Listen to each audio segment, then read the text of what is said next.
Welcome to Season 2 of Couch Coach, your favorite podcast featuring an all-star staff of the best to never do it.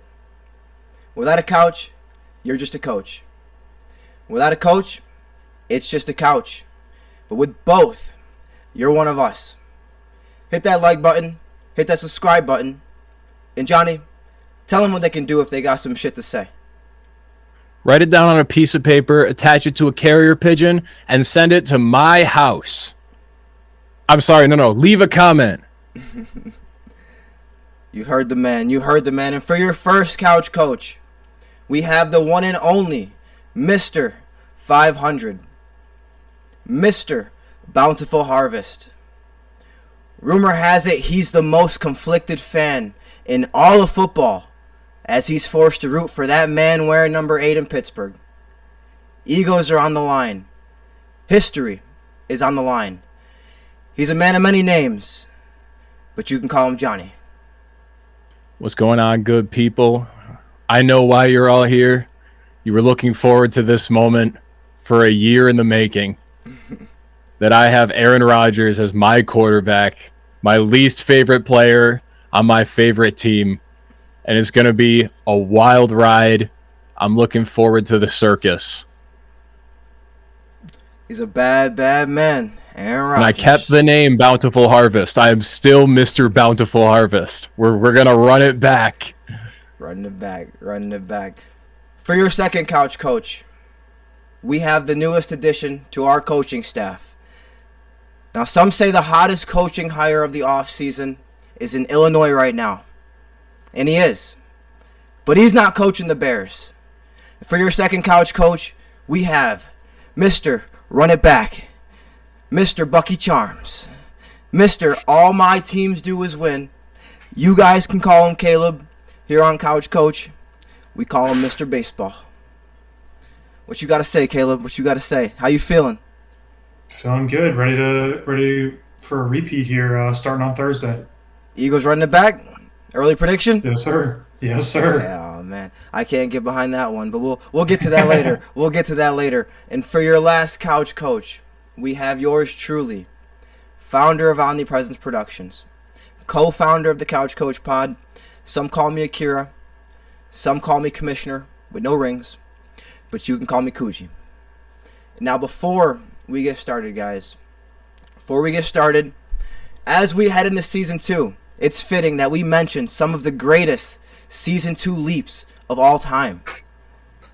Lamar Jackson, Joe Burrow, Chris Johnson, Dan Marino, Aaron Donald, Lawrence Taylor, and now, get ready to add Couch Coach to that list. Let's go. There are no sophomore slumps in our future. No sophomore slumps. But guys, we gotta break it down. How was your vacation? Your two month hiatus? I realized a month through that our video people, our editors, social media people, they were also on vacation too. I didn't mean to give them a 2-month vacation. They were supposed to have like 2 weeks, but we had to replace them. We got new ones. We're good. They don't give vacations. But how was your guys' vacation? I'll start here. I dove into my besides my business and all that fun stuff, I have dove into my other passion. Something that I have always enjoyed, but I never really mega committed to until this offseason. And boys, let me tell you, I have gotten fully invested in the great game of poker. I am 100% in now. You winning a lot? Right now I'm just playing smaller games that I can find around this rich island. Of course, the problem being that there's no casinos in South Carolina. The only place I could really go is either North Carolina. They've got a couple.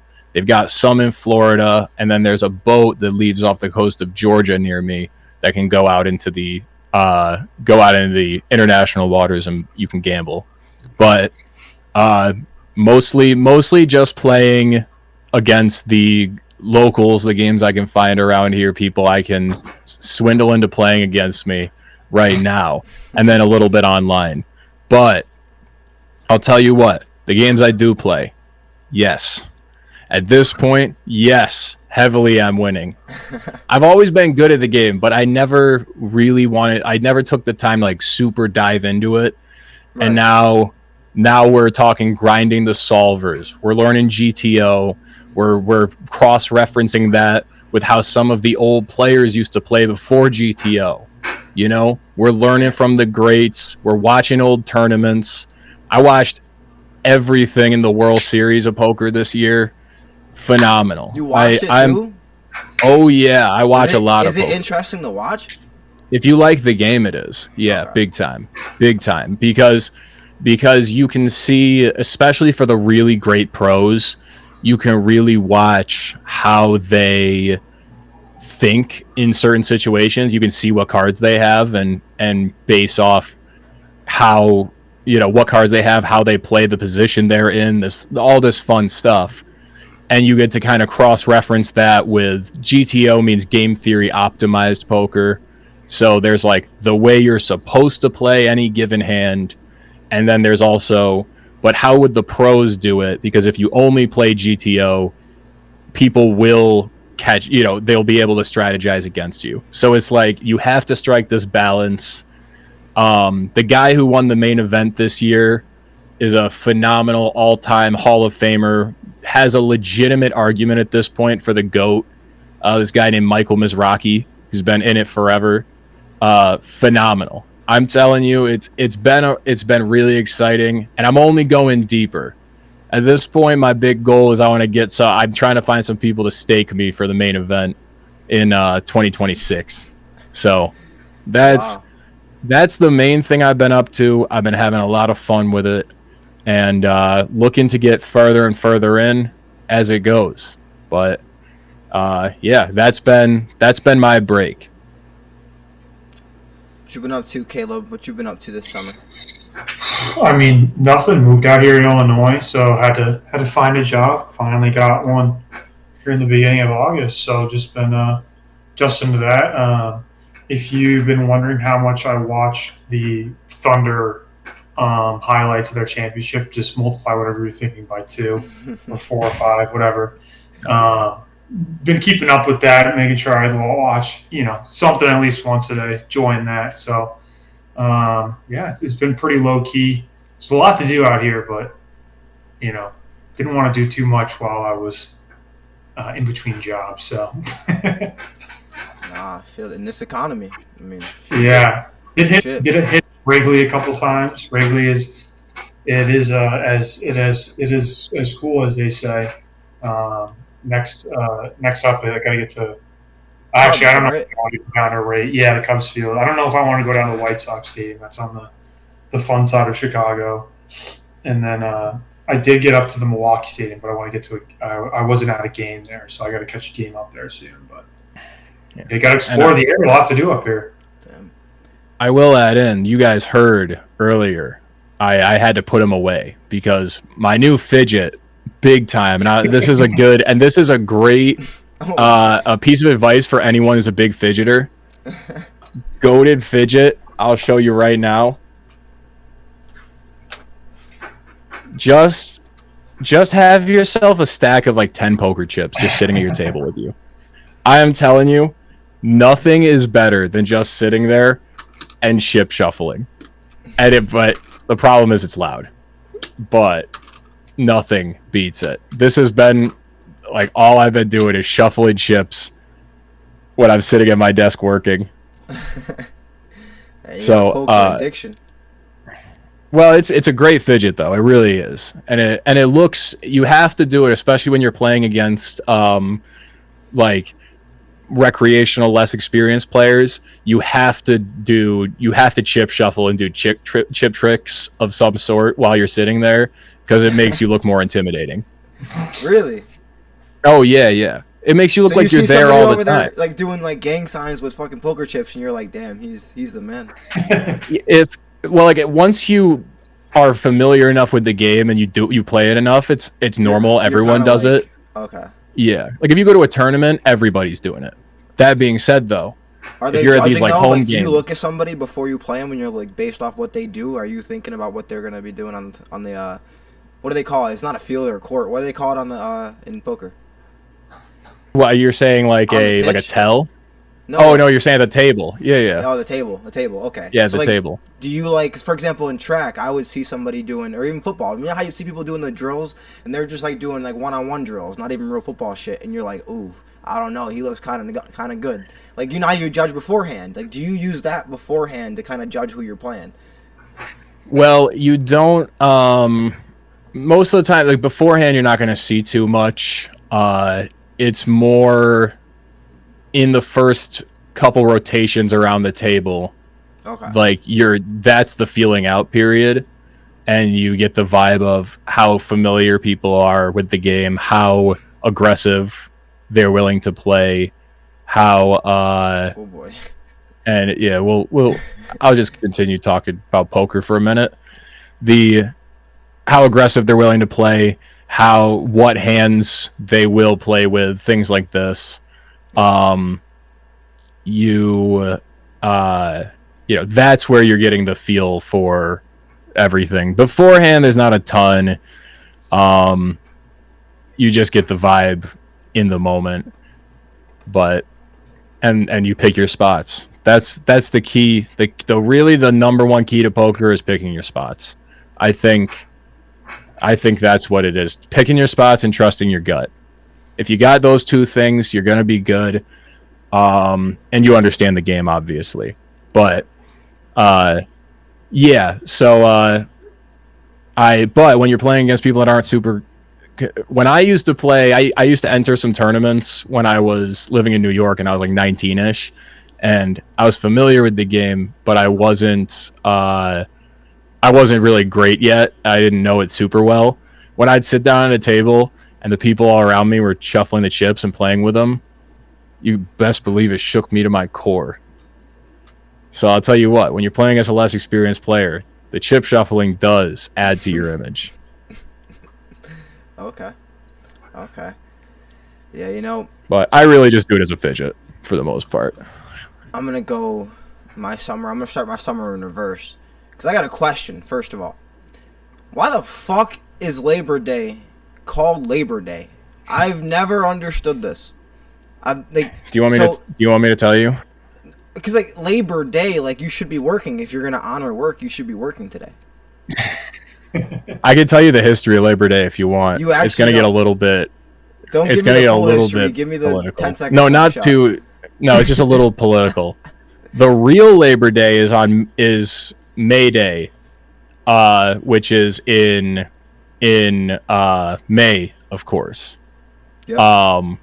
That was the original Labor Day. And it was a heavily like socialist union, that type revolutionary workers' rights type of holiday. And in the, I believe, 50s under the Eisenhower administration, they officially codified a new Labor Day that was in September to take away the power of May Day, because they didn't want a holiday that was specifically tied to workers' rights and unions and all of this stuff, especially during the Cold War. So they make a decision. We're going to make our own Labor Day. We're going to reclaim Labor Day as the U.S. government. And then it pretty much it opened up the door for everyone to forget what Labor Day is about. So when you go, why is it called Labor Day? That's exactly what they wanted. Dang, so it worked. That's crazy. It fully worked, yeah. But just for everybody's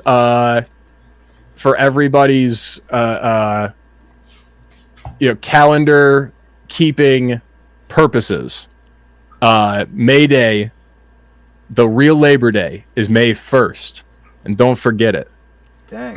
All right, I'm gonna put that on my calendar from now on. People are gonna ask me why, and I'm gonna explain to them. I'm like, listen, nah, because I've always thought, I'm like, man, this doesn't make no fucking sense. It's Labor Day. We're not even working. Actually, Anyway. one of the people on my wall were one of the founders of Mayday. Oh man, You can't see her right now. She's one above, but It's his she's up there. revolution She's wall. on the row above. My wall of revolutionaries. Lucy Parsons is up there. She was key in the creation of Mayday. So, but on very top fun of that, stuff. outside of that though, I went to Colorado. That was cool. There's no Broncos games yet. That sucked. It was kind of meetings all day, but got to make it back out during the game though. I'm telling you, especially once they win that chip this year. But shh, don't tell them. Don't tell them yet. We'll get there. We'll get there. Here's what's going on, guys. Listen, let me bring. I haven't told Jonny. I haven't told you this actually. I guess or you, Caleb, either. But for approximately the last 9 months, I've been going through the wildest fucking shit. So, we had this whole debate on the People Want to Know way back in the day. And one of the questions somehow prompted you to say, John, that that moving in can change that dynamic of a relationship, right? And I wholeheartedly disagree with that. But here's what I'll say though. I think if the wrong people move in, then the dynamic can change, because you can have a good dynamic with somebody who's the wrong person for a brief period of time. But if you move in and it's the wrong person, then boom. I'm telling you right now, bro. Those cats, for example, there was a couple recordings way back last season, Caleb. There was like, give me some cats every now and then. I don't even have any fucking cats. They're hers. I tried to do some shit, bro. I remember some baller the cats, shit. And I was like, listen. confused. It was like, like, I essentially was like, I'm about to just cover you. Like, you're Gucci. Like, because try and date this girl. I was like, I can't date a girl who's, dealing with the issues you're dealing with. So, like, you're going to have to fucking move in and I'll help you. I didn't foresee what was going to happen over the span of the next 2 months, the next 4 months. Bro, I'm telling you. And that's why we got the change of scenery. Because I was like, man, I can't be dealing with no more fucking drama. I'm just about to do everything in my room. It's so funny. I was like, this is in my own house. Sitting here telling me about I want the windows open and shit. I'm like, bitch, pay for the windows to be open. And then you can open them. I'm like, what are you talking about?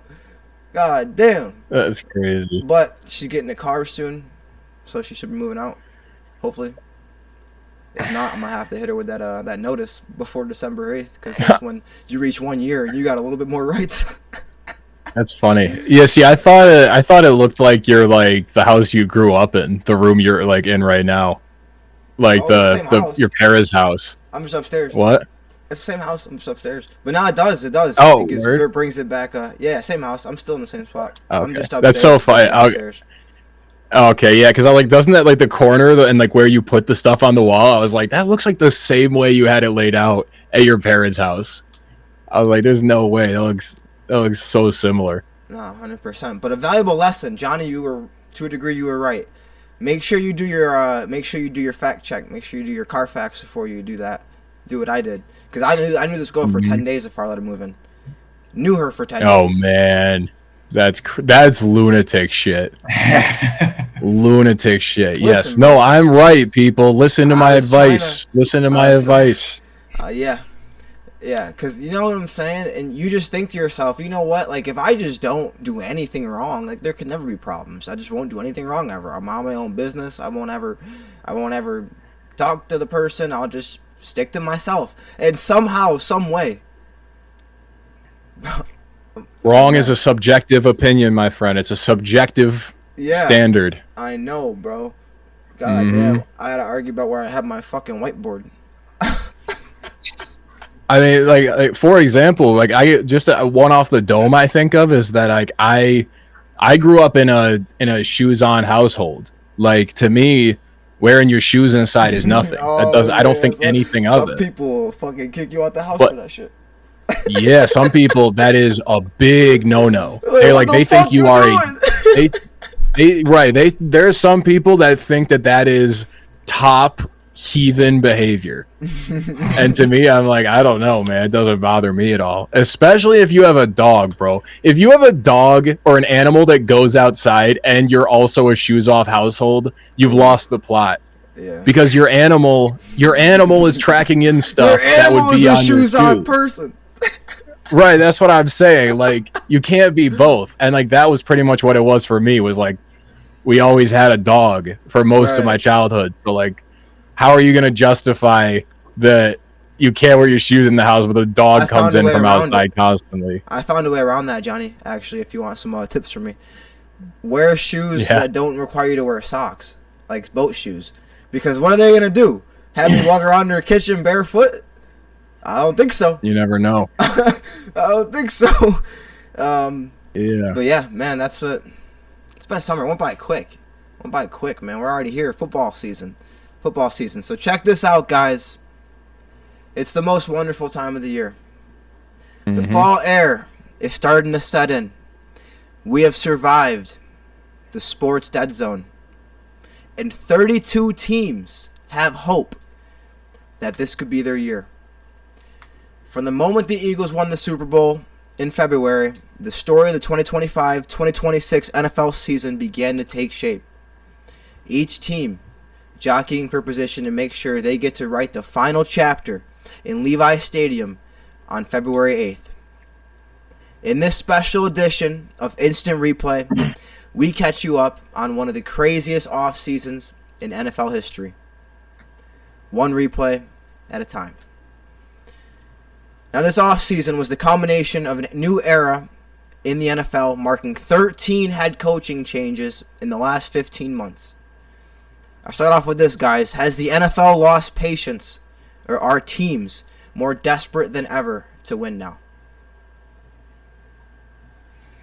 I think that there's been so many young quarterbacks who instantly come in the league and succeed that we've been seeing in the last 6-7 years, that now the fear of breaking a good young prospect with the wrong coach is propelling teams to immediately move off a coach if they have a young quarterback or plan on getting one.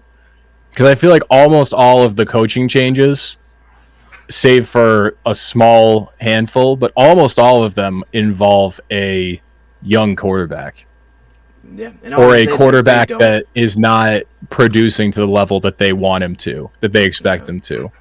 Like a Kyler Murray or something. Like, all of the coaching changes are just like, we have to have our quarterback at peak performance, and if the coach isn't capable of doing that, then we have to move on, because there are 10 coaches or 12 coaches that are. Right. You know? No, I'm looking here. Every single quarterback or every coach that got hired this year, aside from the Cowboys, either has a new quarterback that is starting this year, brought in a new quarterback to start this year, or obviously you have Trevor Lawrence, who's the oddball, because probably the best quarterback on any team that got a head coach this year. So, talent. Well, and Trevor Lawrence is the thing where it's like, Trevor Lawrence, they're like, we haven't had the guy who can unlock him yet. Like, he's supposed to have all of the tools to be generational, and it hasn't happened. So we have to bring in this new guy and hope he can do it. If he can do that with Baker, I'm telling you, if Trevor Lawrence is as good as we said he was, not me, I didn't think he was that great, but everybody else said he was, then Liam Cohen, he's the guy. But what do you think, Caleb? Has the NFL lost patience, or are teams more desperate than ever to win now? I mean, I think this is just the story in every league. I mean, you just have – I mean, it's kind of an epidemic in sports where things aren't going the way you exactly want them to. And so first person you got to get rid of is the head coach. So, yeah, I don't know. I think it's just kind of, not to get like too deep, kind of more of a societal thing than anything, honestly. Like, you know, it's very quick trigger for a lot of things. If things aren't going the way you want in a quick timeline, then got to make a change. Obviously, that's changed from, you know, the past. I don't want to say how long, but Right. or I don't know how long it's been, kind of changing. But I think, yeah, it's more of an epidemic just in major sports because we're seeing it like we've been seeing it in the NBA for years. I mean, where teams are making the conference semifinals and losing coaches, and so it's interesting to watch that. I've never been a big fan of it, but NFL, you can see what these coaching changes can do. I think more than in other sports. I think NFL coaching is one where it makes a lot more of a difference than it does in like the NBA or Major League Baseball. You forgot about conference finals and losing head coaches. Yeah, exactly. New York Knicks, my friend. Yeah, exactly, right? I think we've seen enough coaches in the NFL and the NBA, for that matter, who did come in and instantly turn the franchise around. Yeah, and I think that's why the leash is so short now with so many coaches, where it's just like, all the criticism you want to give him, but like you have to give the credit to like Mike McCarthy, who just walked into Dallas and instantly made them a 12-win team. And like, you know what I mean? Like there are dudes that just walked in and instantly the franchise was great suddenly. Dan Quinn? And it was like, whoa, where'd that come from? Dan Quinn and Cliff Kingsbury are like, they just Quinn twice. Yeah. Walked in and it's suddenly a completely different team. Like, so I understand. I'm not gonna blame him, anyone for doing that. And the big hot seat guy, and it kind of sticks with my belief. The big hot seat guy this season is going to be Mike McDaniel. Everyone knows that, and it's because they're like, we're not getting the production out of our 7th overall pick that we were supposed to be getting. You're not doing it, and we will find someone who will. No, because they brought him in for offense too. Like he's like, you get a job a lot easier if you're an offensive genius, but you lose your job quickly if the one reason they hired you is it's not going through. You know what I'm saying? If offense is all you can do and your offense is ass. Yeah. I don't know. You know what I'm saying? So, yeah, no, I think to your point, Caleb, it's a societal trend. I think in everything in life now, right? We always want instant gratification. We want quick results. We want, it's the Steve Ballmer effect. That's the thing. Yeah, there was two teams that said you will not break. I don't think it's a bad thing, though. I don't think it's a bad thing. I mean, I think that there's been a lot of teams in the past who have been afraid to move on, and they've just dealt with mediocrity for so long, and it just ruined careers of certain players. There were two teams this season that said, you will not break my rookie quarterback. Yeah. My first-round rookie. You will not break him. And that was the Bears and the Patriots. Yeah. And both of them were just like, you're done. Out of here. You're not going to break this guy. He is everything. No. And we'll see. And I think Bears probably waited a year too long. It was a puzzling one last offseason. So yeah, they probably should have brought somebody. Probably worked out if they waited. Yeah, probably worked out if they waited, but now you'll have to see, how much damage that the last coach did, but I'm sure they are happy getting, Ben Johnson. So there's no way Ben was leaving last year. Unless he got like a golden offer. Like he's been waiting for like 4 or 5 years now just for the perfect offer. So we'll see if it's Chicago. But yeah, we have Ben Johnson to the Bears, Mike Vrabel to the Patriots. Side note, reunites with Josh McDaniels. Brian Schottenheimer, Cowboys. Kellen Moore, Saints. Pete Carroll to the Raiders, coming out of retirement or whatever he called it. I guess he was an advisor, assistant, or something like that. But Aaron Glenn to the Jets, and Liam Cohn to the Jags. Duval. Now, out of these coaches, guys, out of these new coaches this year with new teams, which one is the first to get fired?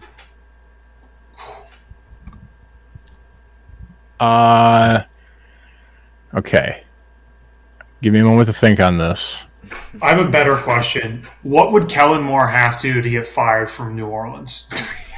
This season, nothing. Just coach the team. Just coach the team.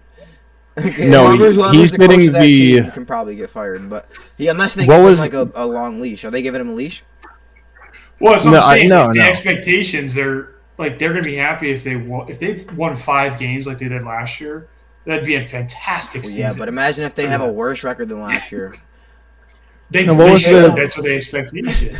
It wouldn't be. What was the Browns coach's name? Was it Hugh Jackson? Or Way back in the day. Yeah. Hugh Jackson, the one that went 0-16, and they kept him. I think that's Kellen Moore this season. Yeah, I mean, you can't. He could literally go 0-17, and they're going to keep him because that team is so bad. Okay. They had to announce that Spencer Rattler is their starting quarterback for Week 1. They had to announce that. That's something I don't even think you want to announce. That's just something that you roll it out Week 1, and you're just like, yeah, this is who we are this year. We're going to be horrible. But I don't want to. So I think that's a better question. But there definitely are some interesting. I mean, I think it's whoever has the highest expectations, right? Kind of going against what I just said, like New Orleans, where, I don't think Kellen Moore is going to have a good team there for, a couple of years at least.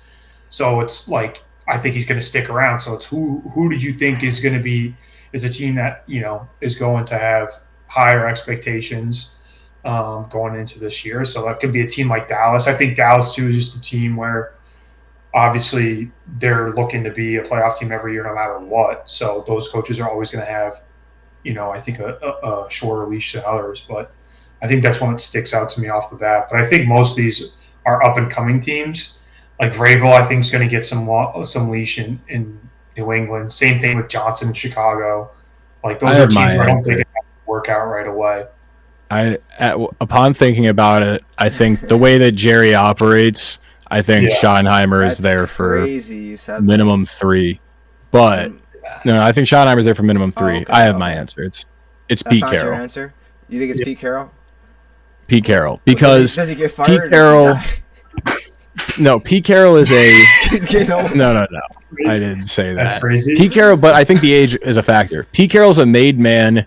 He is a instant Hall of Famer when he's done. He has nothing left to prove in this league. He has a hard head, and he's going to be up against one of the worst ownership groups in the entire league. I mean, you are now up against not only Mark Davis, who is by all accounts a cheap idiot, but also Tom Brady. You also have Tom Brady breathing down your neck. And we know how he can get in when he's around coworkers. We've heard all the interviews where Julian Edelman goes, yeah, I accidentally spilled a cup of water on Tom Brady, and he proceeded to flog me with a bicycle chain in front of the whole team. But that was Tom. That was just how he was. So, like... Michael's got some stories, too. I can see a world where it's...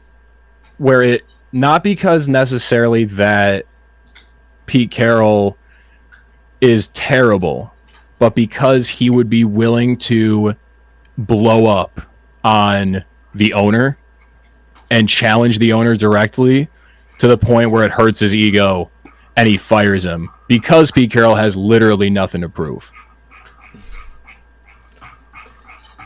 I kind of took it the opposite direction, but I got Brian Schottenheimer. I think he's the first one to get fired.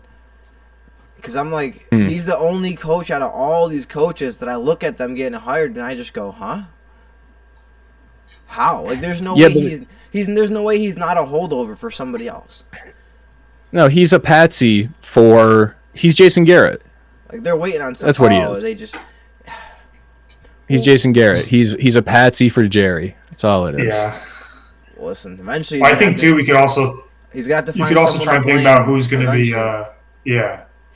Think about who's available next offseason that teams might be eyeing. But I don't think any of these coaches go. Okay. Right. Also, there was no timeline on this. I don't think any of these coaches get fired this year. I think it'd be tough, unless you're like 0-16. The only one I could see getting fired this year potentially, just based off the team and lineage, Aaron Glenn maybe. But even then, he's a Jet, so like, are they gonna really fire? Yeah. Wait a minute. They're not. We thought the Patriots wouldn't do that to a Patriot, but I've actually heard that Aaron Glenn has a super long leash. That he is. I think he's pretty safe. No, he's safe. But I'm saying like out of the markets for the teams, New York. Yeah, I get what you're saying. I think. Go ahead, John. Oh, I was gonna say that I think that Kuji's onto something though. That the only world I could see Schottenheimer being the first one out is that there is a really big name that Jerry's targeting, and Right. one of those could be Dion. One of those could Kirby be Smart, my. I don't think anybody, like any mega college coach, is not leaving. Like if you're at one of the like mega teams, you have no reason to leave. You're made. Kirby Smart's made forever in Georgia, but it could speak to my theory that I told you that Bill Belichick had to stay out of the league for an extra year, so then he'd be eligible for the Hall of Fame because coaches have to stay out of the league for less time than players do. So Bill Belichick at the end of this season is eligible for the Hall of Fame, and then he can make his return. And maybe that's the guy that Jerry's eyeing. And then I also think there's rumblings across the league that Tomlin could be theoretically available, even though I don't think he will be. But that's always a belief, is that Tomlin actually, this might be the year. So you're telling me Bill Belichick's just in college recruiting for players for the Cowboys next year? No, I think that Bill just loves football. Could you imagine Jordan Hudson and the Cowboys, bro? Oh my God, Jerry Jones would make millions of dollars off of this. Yeah, Jerry Jones, he wants a soap opera. I'm telling you. He'd be like, she better be at the facility. That's part of the contract. She has to come with you. Yeah, exactly. Jerry would want that. A reality TV show, the Bill and Jordan show. Oh my God, bro! Just right off. You're telling me Bill Jordan and Jerry like that? What a show! Oh, Bill Jordan and bro. Listen, if they make that, we gotta get some bread for that. If they make that shit, bro. No, patent that shit right now, bro. We said it first. We said it first. Do you think any of these coaches, guys, do any of these coaches win a Super Bowl with their current team? I think a couple could, but it would require a lot of other things to fall in place. Yeah, that's my answer. It would, it requires a few things to fall in place. Like Ben Johnson can if Caleb Williams takes the leap. Right. You know, like Vrabel can if Drake May can take the leap. Yeah. And Pete Carroll can. Pete Carroll can if they build out their old line and defense a little bit more. Yeah. It's like it's all possible, but beyond that, who's the most? I don't think it's too far to tell out. I think I'd probably say Chicago and Ben Johnson, just because of Caleb. But I don't think it's very likely. Yeah. No, it's not they're stacked top to bottom. None of these teams. No. Yeah, none of them this year. But the problem for them is that they're in one of the better divisions, and that can flip on its head in a second. But they're definitely in a division that has a chance to be. Every year we have worst to first, top to bottom. Yeah. Well, that was the NFC East 2 years ago, right? And here we are. Or was it 2 or 3 years ago? Right. Exactly. But listen, guys. Listen. At the end of the day, if you don't have a quarterback, no matter how good the talent is around him, you can't win in the NFL. This offseason, we had a plethora of notable quarterbacks find new homes via the draft, free agency, and trades. So we had a handful of quarterbacks switching teams. Geno Smith, of course, to the Raiders. Justin Fields to the Jets. Sam Darnold to the Seahawks. Aaron Rodgers to the Steelers. Daniel Jones to the Colts. Joe Flacco to the Browns. And Russell Wilson to the Giants. Now, out of these quarterbacks, guys, which quarterback, now I know it's pending other things, but which quarterback is most likely to find success with their new team this season?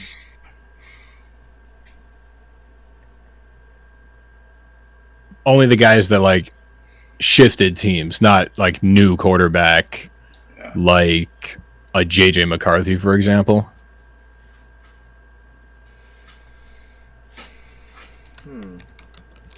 We could throw just positing. We could throw him in there. Yeah. I don't think I would even pick him, but I was just curious for the sake of the question. For free agency switches. Yeah, through free agency, I think the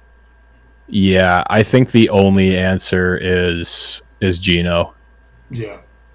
I Back with Pete. Yeah, back with Pete. You have weapons. You have a great pass rusher. And you have a defensive coach alongside him. You know, maybe that improves. I mean, a minted, respected defensive coach who maybe can do something there. They also, isn't there OC Chip Kelly? Yeah, so I was just about to say Chip's back. Ohio State, baby. Yeah, Chip Kelly. So you have minted dudes who you know are smart that can do some damage. I just don't see, the only other one you could consider is Darnold, possibly. But I'm just going to. You're being humble today. I'm being humble. It's a pretty notable one. Is anyone shocked that I'm being humble right now? It's a pretty notable one. I wouldn't call it. I mean, what is success? Is he going to be good? Is Aaron going to be good? No. Is success that you ride your defense and run game and tight end dump offs to a 9-8 record and sneak into the playoffs? Like, then sure, Aaron Rodgers is the one with the most amount of success. I guess if success means playoffs, then it's Aaron Rodgers. He's the one that has the highest chance of making the playoffs. But if success means like stats, the whole package, it's Geno Smith. Geno. Okay. Yeah. Yeah, I'd agree with Geno there. I mean, yeah, I don't know about. I think the obvious picks are Seahawks and Raiders. Just looking at, obviously, Seahawks won 10 games last year. They got a pretty new offense, though. So Geno just makes a lot of sense going back with Pete, and they have some established guys there, but yeah, I mean, I don't think there's anybody that I'm expecting to be fantastic out of that group. Darnold's in for a rude awakening, I think, going from behind one of the best O-lines in the league to the Seattle Seahawks. Core, yeah. With a great receiving core to the Seahawks, who the receivers are good. Seahawks receivers are just as good. Yeah. I mean, I think not just as good. Justin Jefferson. Listen, if you go receiving core for the Vikings and the Seahawks side by side, the Seahawks have 3 of the top 5. One is Jettas, 2 is JSN, 3 is Cooper Kupp, 4 would be, I guess, Addison. Whenever he's not drinking and driving, I guess. Yeah. But Addison's probably better than Kupp at this point. Yeah. And then are we talking Hawkinson? Is he going to be there, though? Yeah, if we're doing tight ends, Hawkinson would be the last one. Right, but if we're counting tight ends, Hawk is the last one. Yeah. I'm just kidding. No, I don't even think he's on that team no more. No, they got the new guy. What? I'm forgetting his name. Left. Yeah, no, who's the new guy? It's a rookie they have, and he's going to be the guy. Isaiah, something. Arroyo, yeah. Yep. Yeah. Arroyo. Okay. I stand corrected. But if we're talking from a statistical standpoint, we're going. I mean, we're going Geno Smith. But if we're talking winning standpoint, I'm talking Indiana Jones, man. I'm just kidding. Winning standpoint, it's Rodgers. Statistical standpoint, it's Geno Smith. I honestly.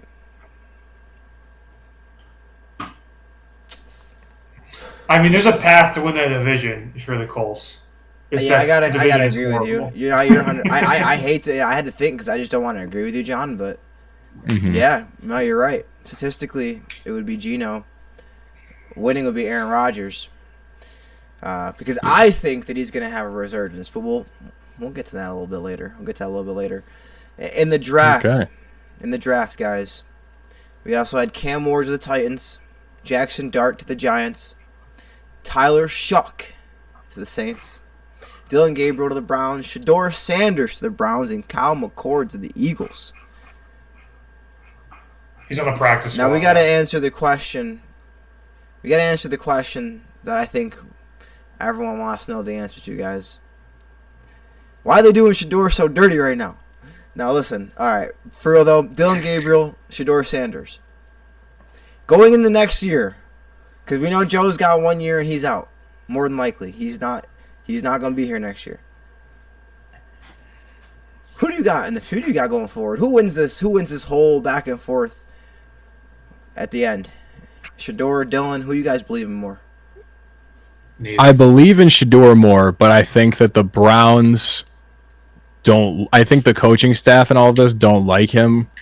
I think Dylan Gabriel would have to suck for Shedeur to get the starting job, but I think once he gets it, Haslam and the fan base won't let them take it away from him. So it's like Gabe. What I see happening is Flacco comes in, plays for 5 games, loses 4 or 5 of those games. You think they go 1-4? Yes, that 0-5? team sucks. 0-5 or 1-4 easily, and then he's gonna get. You know, they're gonna be demanding his head, and then they're gonna put in Dylan Gabriel, and Dylan Gabriel will get about 4 games. And if he doesn't look good at those 4 games, then Haslam's gonna come in and say, "Nope, you are putting in my guy now because I am trying to put butts in seats." And nothing else will put butts in seats except for Shedeur Sanders. Yeah. We are now top of the bill, number 1 discussion point in the NFL if he is our quarterback, and we suck. So we need that. I watched all their preseason games, bro. I don't watch. Exactly. I didn't even watch the Broncos. I didn't watch all the Broncos preseason games. I Yeah, watched the Shedeur owner will Sanders, go. bro. Even if Shedeur sucks, the owner will say, "Keep him in there because we are still a talking point, and that's money in our pocket if he's our quarterback, and then we can address it again in the draft." But until then, yeah, I think, it'll be Shedeur. But if he just isn't ready, they won't hesitate to draft a new guy in the offseason. They're gonna give him a quick we gave you a chance, 2 games, you didn't do it. Yeah. Yeah, I think it really depends on where they end up drafting, or if there's somebody like everyone's. I keep hearing like Arch. Who knows if he's going to be Uncle Rico? He's going to be right. Who even knows if he's going to be a top pick? But obviously, if they feel that there's a obvious top of the draft guy, because they're going to be picking at the top of the draft most likely, it could definitely change things. That's what I think is really interesting with where that they took 2 rookie quarterbacks, in the middle rounds where you're probably picking at the top, but I don't know. I don't think either of them are overly convincing right now. It's allegedly a strong QB draft, so it's not Arch notwithstanding. Yeah, Arch probably isn't. Oh yeah, they would both start in New Orleans, but Arch probably is not ready. New Orleans is dumb, bro. I don't think Arch sucks, but you watch that game and that was the highlight of my summer. I was gonna say actually that was the highlight of my summer. Watching Arch, I wanted him to be good. The prodigal son, man, couldn't hit a fucking open receiver running across the field. He's not ready for the speed. He needs a full year before he's gonna be in. I'm giving him shit. He'll be good, but he's not there yet. But right now, bro, he needed a game. It's not to him, it's to the people. Like you know what I'm saying? Like, not to him. Like, I'm not shitting on him. I'm shitting on the people. They're like, bro, he's going to come in here and just... Heisman favorite, bro. He played like 4 games in his career. Yeah, I mean, there were people that were like, he's being overhyped. And I'm like, I mean, technically, yes, he hasn't played a game. He's super young. He's super raw. And he's going up against a defending champion.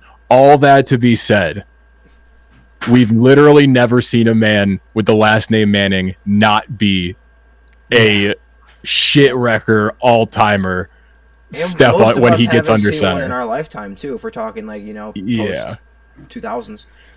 It's the single greatest football family ever. How can you not think he's going to be amazing instantly? I think he's overrated as a college quarterback, but he's properly rated as a prospect for the NFL. Yeah, I just think he won't come out this year. It'll be next year. He keep playing, bro. His nigga said, I'm gonna be here 6 years. Fuck around and be like fucking Dylan Gabriel. The time of his life. Yeah, he's just not ready. That's all. But he's just living, it's a strong QB draft anyway, though. Man's getting pooned, bro. He ain't trying to. I was gonna say, bro, like college is like the best time of like normal people's lives. Can you imagine if you're Texas? In Texas? At Texas, yeah. It's probably insane. That man. That's what's the over under. How many kids does he have before he goes to college? Or before he goes pro? I don't know. Well, I'll tell you what. He had a vasectomy. I know he's having a crazy time because they leaked. No, he didn't. I said he had a vasectomy. He's fucking with you. Oh, I was about to say. No, you never know. I know he's having a great like, time. Some shit, bro. The Mannings might be like, you got to do it, bro. It's for your future. Yeah. I know he's having a good time because his Venmo history was public for a while. I don't know if any of you saw this. No. His Venmo was public for a while, so a lot of his posts are like, paid his friend for, and it's the 8-ball emoji. Paid his friend for. You're like, oh shit, God, my boy Arj having a good time. Explain some shit. Yeah. Moving on, guys. Listen, they say money talks, and nowhere is that more true than in the NFL. This offseason, we had big extensions, contract standoffs, hold-ins, and holdouts. All for that dollar bill, y'all. Now the extensions. Big extensions this offseason, guys. Josh Allen, 6 years, $330 million. Brock Purdy, 5 years, $265. That's the best quarterback in the league right there. No, I'm just playing. Myles Garrett, 4 years, $160 million deal. Jamar Chase, 4 years, $161 million. T. Higgins, 4 years, $115 million. Max Crosby, 3 years, $106. Derek Stingley, 3 years, $90 million. Side note, Derek Stingley is now the highest paid defensive back in NFL history. There is a defensive player that plays the same position on another team. Correct me. Deron Bland.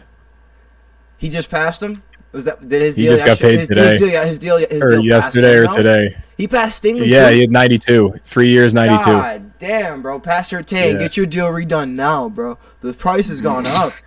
He got his deal done a year and a half ago. This man probably get triple what he gets now. Yeah. Anyway, Deron Bland. Yeah, that's crazy because he's not even a number one. We won't even. I'm not gonna. It's insane, insane overpay for Deron Bland, but he makes more than Trayvon Diggs. I think he's probably better than Trayvon Diggs at this point, but he's not like Derek Stingley value. That's crazy. No, that's crazy. And Saquon Barkley, 2 year, $41.2 million deal, $36 million guaranteed, $15 in incentives. But the most important question, guys, because we know this happens, it's gonna happen. What team will regret their deal the most in 2 years? The Bengals. For T. Higgins.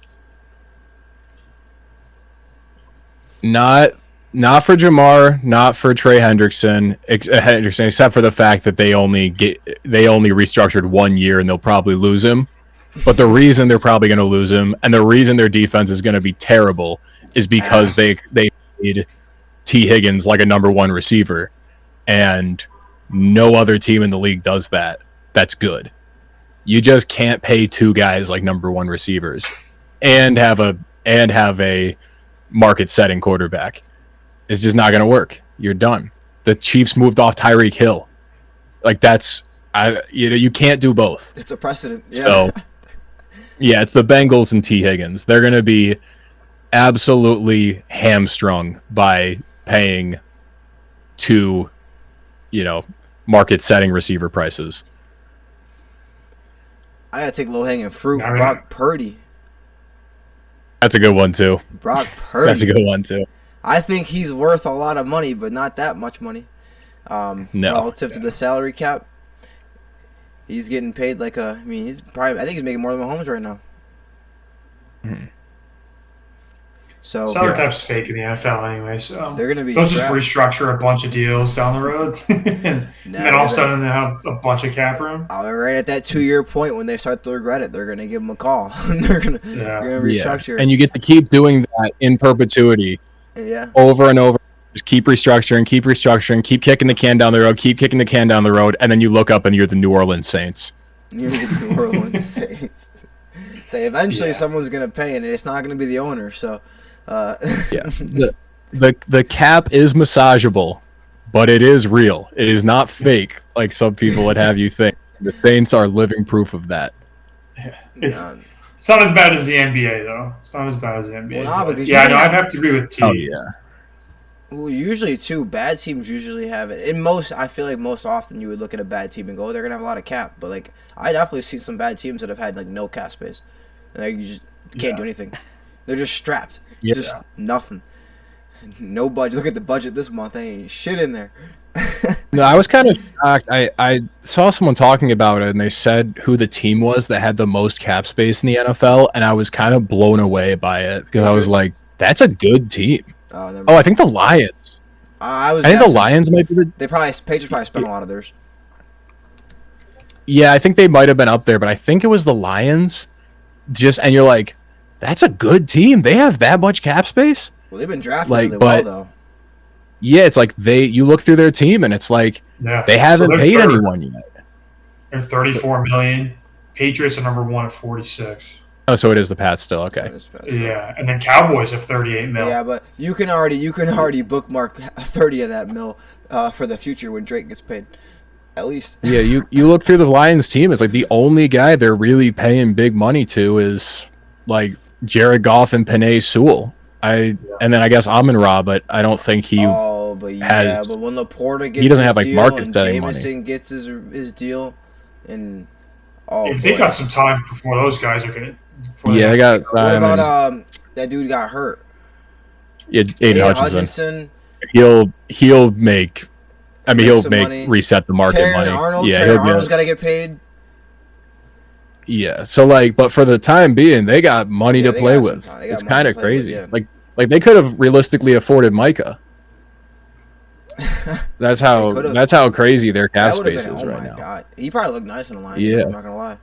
No, that's gonna be crazy though. Him and the Packers. We'll get to that. We're getting there. Contract standoffs, because we had a couple of them this offseason, guys. Terry McLaurin, he was a hold-in, and then he was a holdout. Signed an extension worth up to $96 million. Now, I use that loosely because the terms of this deal are a little bit murky right now. But it was enough to make him play. He's in. $96 million is the max he'll make, but somewhere around that range over 3 years or so. Trey Hendrickson was a holdout, then was a hold-in. Agreed to a $30 million deal, 1 year, as Jonny mentioned earlier. I don't think he's going to get a franchise tag next year, Jonny, because I think it would jump his salary up astronomically to get franchise tag next year. Yeah, I don't think he will either. I think he's out of there next year, and I think it's the biggest contract standoff of the offseason that was resolved a few short days ago. Micah Parsons. He held out most of training camp. He even hurt his back to get the deal done.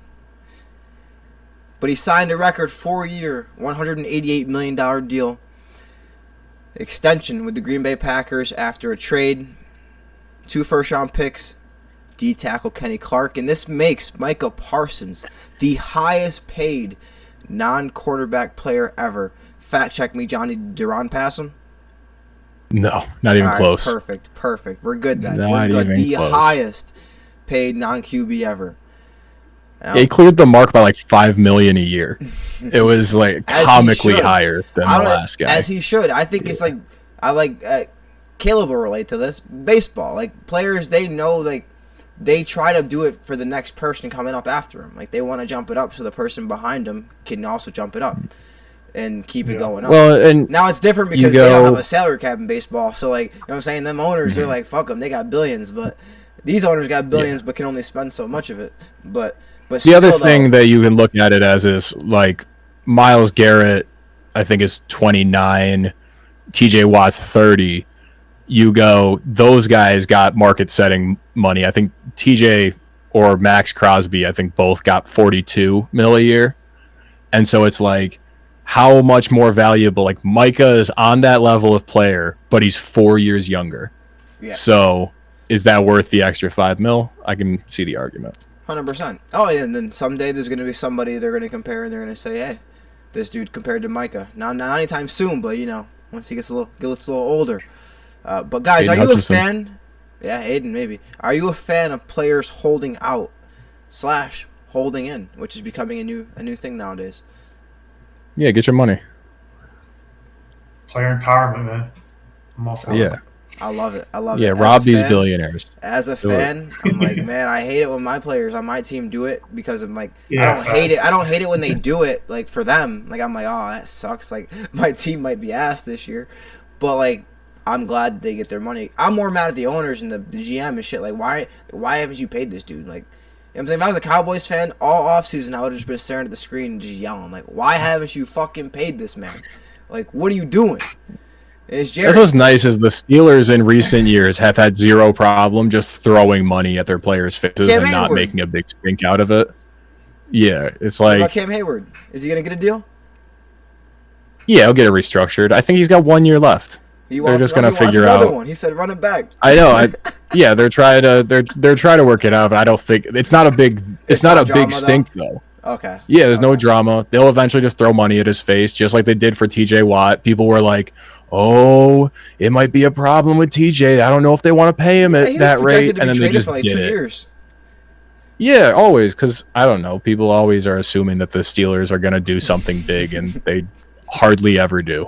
The Every year, Steelers love to be 9-8, so they're just gonna perfect. status quo, Mhm. you know. Exactly. John's is perfect. You're not gonna die in an early age, John. Your heart rate is just right there. It's never too high. It's never too low. It's just you're just like, you know what? All season was cool. We made it. Yeah, it was calm. It was calm. You know?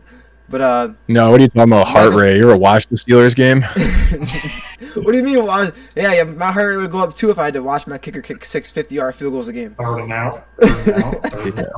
Right. Yeah, but exactly. but We you won- have to we won watch. 18 They to always 15 win on by 6 pure. 50-yard field goals.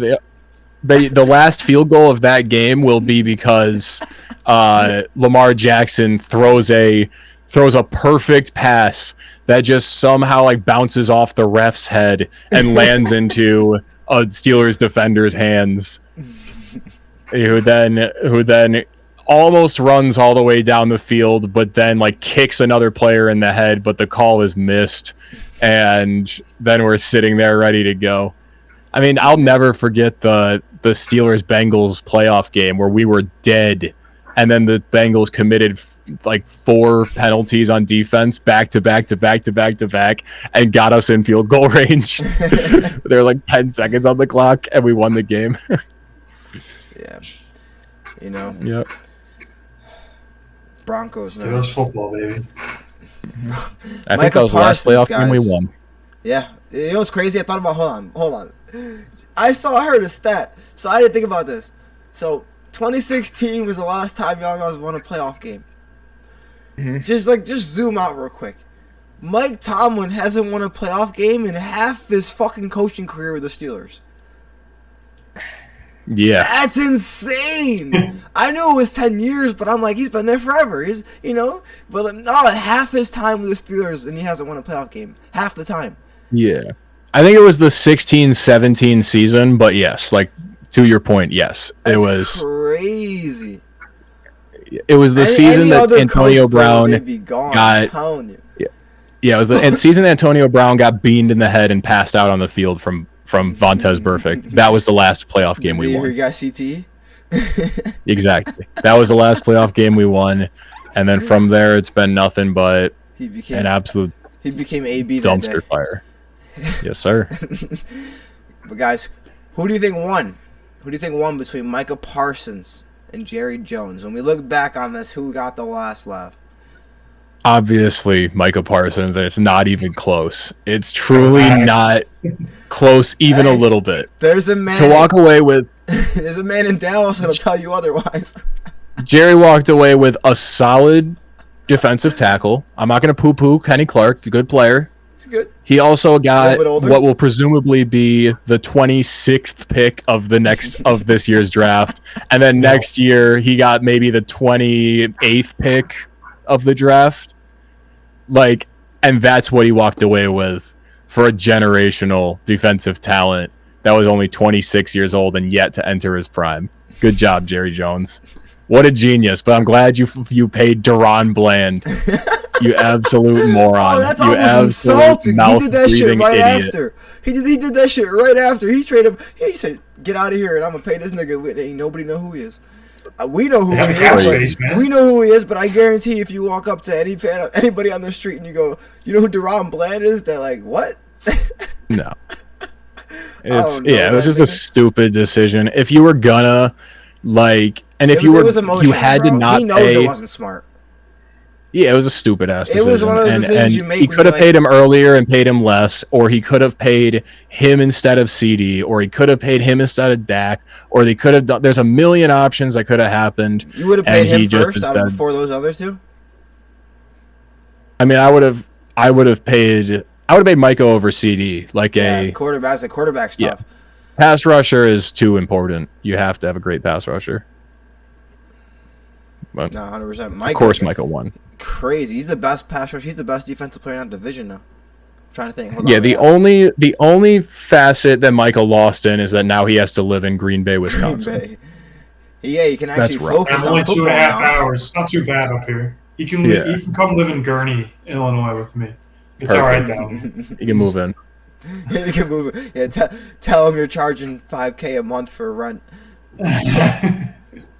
Yeah. Sorry to the Green Bay Wisconsinites. I apologize. It's probably great up there, but if I had to pick, I'd rather live in Dallas. It is probably great from 10 p.m. to 1 a.m. at the bar. Yeah. So I'd prefer to live in Dallas. I think Green Bay's got some yeah, never mind. I'm not going front. I don't know shit about Green Bay. Never going to catch me out there. Unless I'm going to visit Caleb, and then I'm going to stop by Green Bay. I'm going to stop by Green Bay on the way back. Just let me just see what's out here real quick. Micah really got to go from the most annoying, overbearing ownership in the entire league to the only team that doesn't have an owner. What an absolute amazing transition. The glow up. Wow. Oh, man. But, guys, listen, guys. Players, coaches, and their teams aren't the only things subject to change each offseason. With teams like the Buffalo Bills, you're sure to count on a couple rules changing from year to year.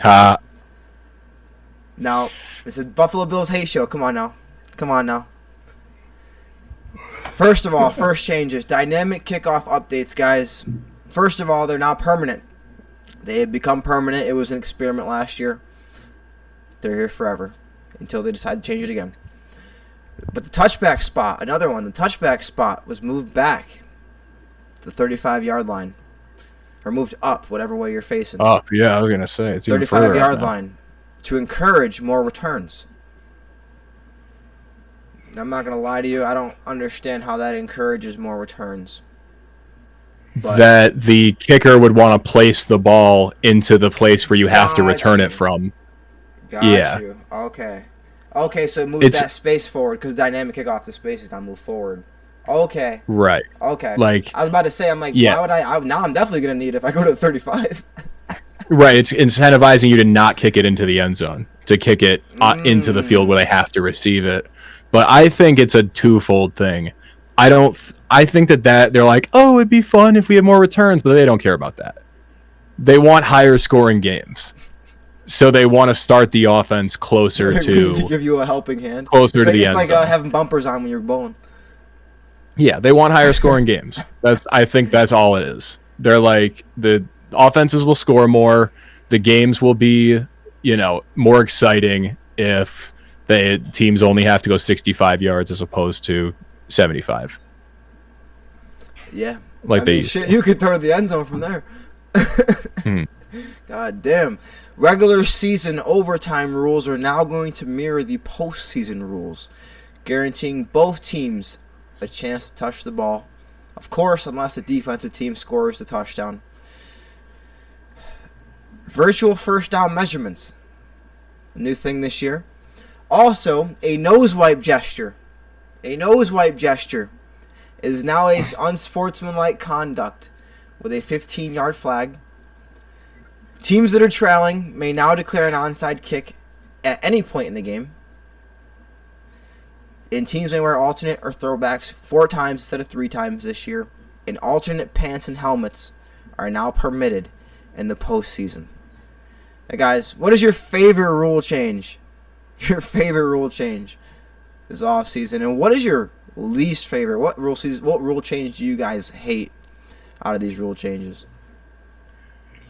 I think the virtual line of scrimmage, that thing, I think is good.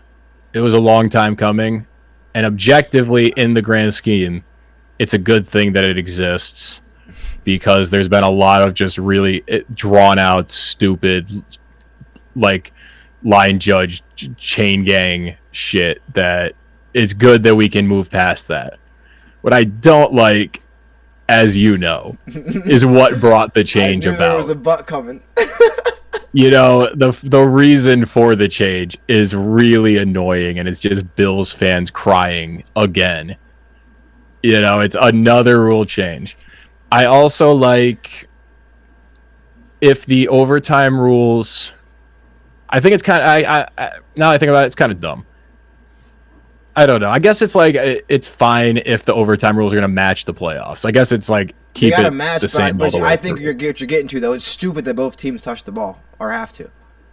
Right. I've always kind of thought it's a two-sided game. Like, it's a two-phase game or three-phase game. Your defense has to be good. Like, if your defense isn't good, you don't get to win. Like, if they get a field goal, then you should get the ball. But if they get a touchdown, it should be over. Yeah, you give up a touchdown. That's the one place you really can't do it. And if you give it up, then you lose. Sorry. Because what do you want? You want to see a fucking walk-off fourth down stop or a walk-off touchdown? Yeah. Come on now. And you already know my opinion on onside kicks, is I think onside kicks are the dumbest thing in football, and they need to be done away with and replaced with something better. Oh, my God. I hate XFL. Is it like 4th and 15 or something? They have to... Right, it's like 4th and 20 or 4th and 15. I think in the NFL it should be 4th and 20 from your own 20. So you go 4th and 20 from your own 20. If you don't get it, the other team gets the ball. They're already in field goal range, and they're 20 yards away from the touchdown. And I also think the rule should be you can only do that if you're trailing. Or it could be you can only do it with a certain amount of time left in the game. All right. You know what I mean? Because there would be some teams that would just abuse it and just do it every single time. So there would have to be rules about when you can do it, but I think that's so much of a better product than the onside kick, which sucks. The onside kick is terrible. Yeah, But that's crazy, man. I think it's dumb as fuck you have to announce the onside kick in the first place, to be honest with you. That kind of defeats the fucking purpose of it.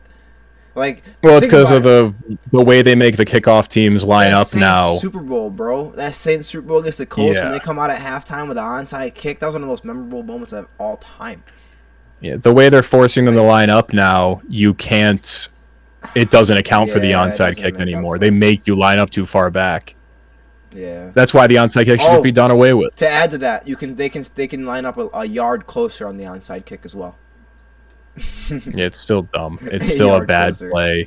It's not fun to watch. It doesn't work, and it's awful. Just do away with it. Do something better. But the virtual line judge is good. That's a good idea. Every other sport has something like that in it. Tennis has it. Baseball, I think they have it too. Right? Baseball. Right, like it was. Well, they're moving towards. I was going to say, that's why I like it. The like NFL, that, right? They're moving towards that, the strike zone where you'll be able to challenge striking balls. Like, you have all this technology where it can get things basically 99th percentile correct. So why are we using them? Why are we using them? Yeah, they've had like automated strike zones for forever. They've been testing out automated strike zones for 2 or 3 years now. They could have used it this year. I don't know why they didn't, because they did it for the All-Star game. You saw it works fine. But that'll be good. That'll be in an extra. But the same thing. It's 2025. Like, the fact that, especially for something as important as first downs, I think it's as similar to balls and strikes, where it's like a game could be decided on a wrong first down call or a wrong ball or strike. Like, why aren't we making this as close to perfect as possible if we can, without slowing down the game to an unreasonable level? Yeah, I think the only thing that was stopping them is just the pageantry the vibe of the chain gang. Like, that was the only thing that was stopping them. Like, but. you know what I'm saying? They pull that shit out there. You're like, oh, they're coming to measure. Yeah. They're coming to measure. But it's just and the streamline the process. The players literally know they didn't get anywhere near the fucking first down line, and they're like, as they fucking as they watch it. Yeah, no, it's better. It's and they move the ball too. Players so much. Move the ball too. Like, you would do that shit in football. Players move the ball. The refs move the ball. Like, there's so much human error. The ref where they spot it sometimes, you're just like, how? It's insane. Like, literally your job to spot the ball, and you don't even know where you're putting it. See, it is a good rule. It's just dumb that it came out of another like Bills crying moment. I like it because now people can't say the Chiefs are rigging it. But then again, you know what they might they'll say? Find a way. They might say the Chiefs hacked the systems. No, they've said that the Chiefs were. They said that the Chiefs had rigged. Oh, the NFL rigged it for the Chiefs when they said that Rashee Rice wasn't going to be suspended until mid-season. Oh my! And God. then they flipped it around. And then it was like, oh, actually, no, he is going to start the season suspended. And then we didn't hear a word anymore. I thought they rigged it for the Chiefs. Like, what are we talking about? Like, it's so stupid. And I've seen so many people. Yeah, you know what? I'm not going to say that because we haven't even gotten to our predictions yet. What are your thoughts on the rule changes, Caleb? Yeah, like I said, I think the first down markers. I don't know if there's one that I hate. I think, they're really trying to keep kickers, involved in the game, but it's getting to that point where it's just outside of field goals. It feels really, just like a boring part of the game. Doesn't feel like anybody really cares what happens with the kickoffs. Like, the dynamic kickoff, cool. It adds a little bit to it, but it's still like the casual fan probably doesn't even know the rules and the intricacies of the new dynamic kickoff rules. So I don't know. I think anything they do with that is just they're just trying for something that it doesn't really matter what they do. Yeah, no, I think that the only intrigue to the kickoff is that you look at it and you go, "What the fuck is going on? This looks way different than it did 2 years ago." Like, you're trying to figure that shit out. You're like, "Wait, what is this?"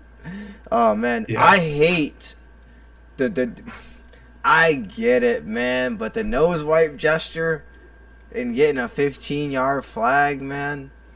You know how many? It's gonna take a couple weeks. They're gonna get some. There's gonna be some flags the first few weeks with that gesture. I swear. There's gonna be a couple. They're gonna use it as precedent, though. They're gonna use it as precedent to get rid of. I'm anti any taunting penalty. I think it's stupid.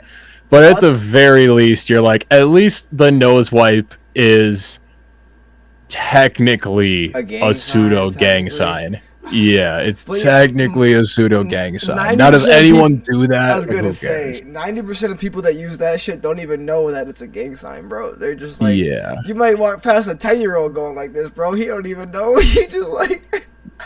What I'll never think is not dumb is the fact that you can't do the bow and arrow or guns. No, they brought the bow and arrow back. Yet they fly military airplanes over the fucking stadium at the beginning, and they salute the military and the police who are walking around with guns. And like, we're the most gun-brained country on the planet, and I can't go bang, bang, bang like a cowboy when I score a touchdown. Why haven't I heard any Republicans mad about them saying they couldn't do gun celebrations? Yeah, it's so I stupid. haven't heard not one Republican say nothing. No. Sorry, man. Guns are an inescapable part of American culture. You're telling me I can't buy him guns when I score a touchdown? Okay. The NRA is going to get on that one. Listen, Johnny. They brought bow and arrows back this year. They brought it back. They're allowing bow and arrow now? No guns, but bow and arrows. Yes. All right, we're getting somewhere. Hey, that's one of the first things to come from the election. That's been positive. Oh boy. Anyway, my favorite rule is honestly the alternate uniforms. I wish they could wear alternate uniforms every game. Honestly, they should be able to just wear whatever the fuck they want to wear. Like, they should be able to make a uniform today and put it on tomorrow. Like, honestly, like, if that's what they want to do. I mean, people play in jeans. Let them play in jeans. Within parameters, like, right, you know what I'm saying? Like, get it checked first. But, like, I don't think you should be able to tell them they can't wear their uniform. Like, the fuck? Like, I don't know. Like when I play Madden, I only play with alternate uniforms, so. Of course. Throwbacks always. Eagles should have won in the Kelly Greens this past year. I can't trust a man that doesn't play in exclusively the alternate uniforms in Madden. Alternates, I can't trust you. anyone. There's something wrong with you. If I'm doing the uniform that's normal, it's because I'm probably like combining like 4 uniforms to make a new one. Mm-hmm. Like, and it's like I got the new helmet, but I'm doing something else with the jerseys and whatever. Yeah, no, I don't. Yeah. I like that rule. What? You know, we got to move along, guys. We move along. We got to get to the Final Four, guys. The Final Four headlines from the offseason. Detroit Lions lose both coordinators. We talked about this a little bit. They lost Aaron Glenn to the Jets, Ben Johnson to the Bears. As we now know, thanks to John, they have a lot of cap space. But will these losses of both coordinators, one on either side of the ball, will this impact the team moving forward, or will they be the same Lions that we're used to seeing? We're going to find that out when we do our division predictions. All right. What do you think, Caleb?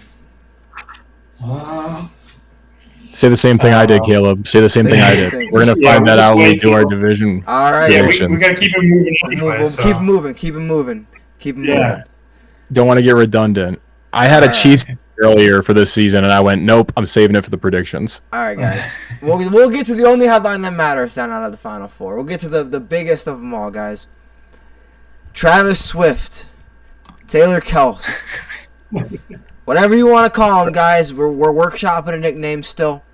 But getting married. They're getting married after a couple years of dating amidst a relationship that started with a concert catcall. I don't know if you guys heard the whole story and how they met.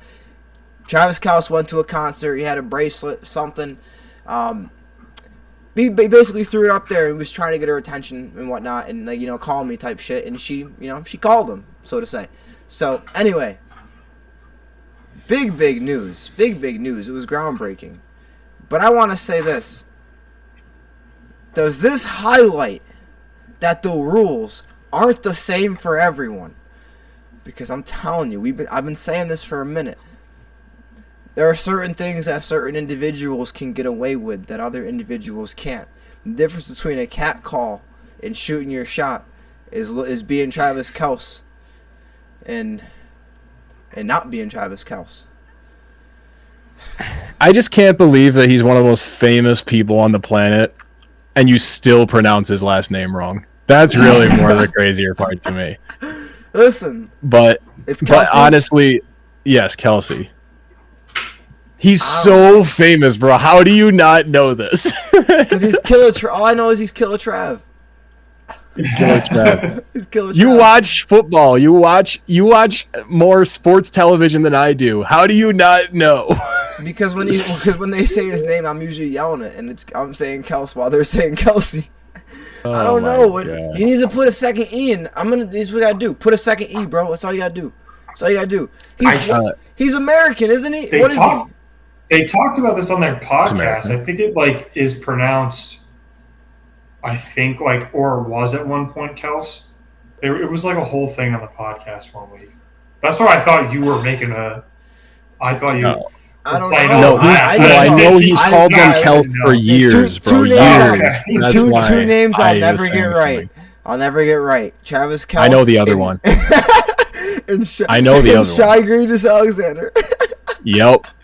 Shy Egregious Alexander. I knew exactly what you were gonna say. I've caught him. It took me like 2 finals games to final. No, not even. By the finals I was good, but it took me like half the NBA season to stop calling him Shy. Yeah, the yes. The answer is yes. If you're Travis Kelce, yes. The answer is though, if you're Travis Kelce, that you're more desirable. The rules are different, and you get to do things. So all I'm saying, men out there, stop listening to these women. The rules don't apply to you if you're him. No, listen to the women, but know your place. Know what you are. Be honest with yourself. Yeah, listen to the women, but be honest with yourself, and know that if you're at a certain status while being honest with yourself, she's lying to you. Oh, you know what you are. Men out there, look at me. You know what you are, and are you Travis Kelce?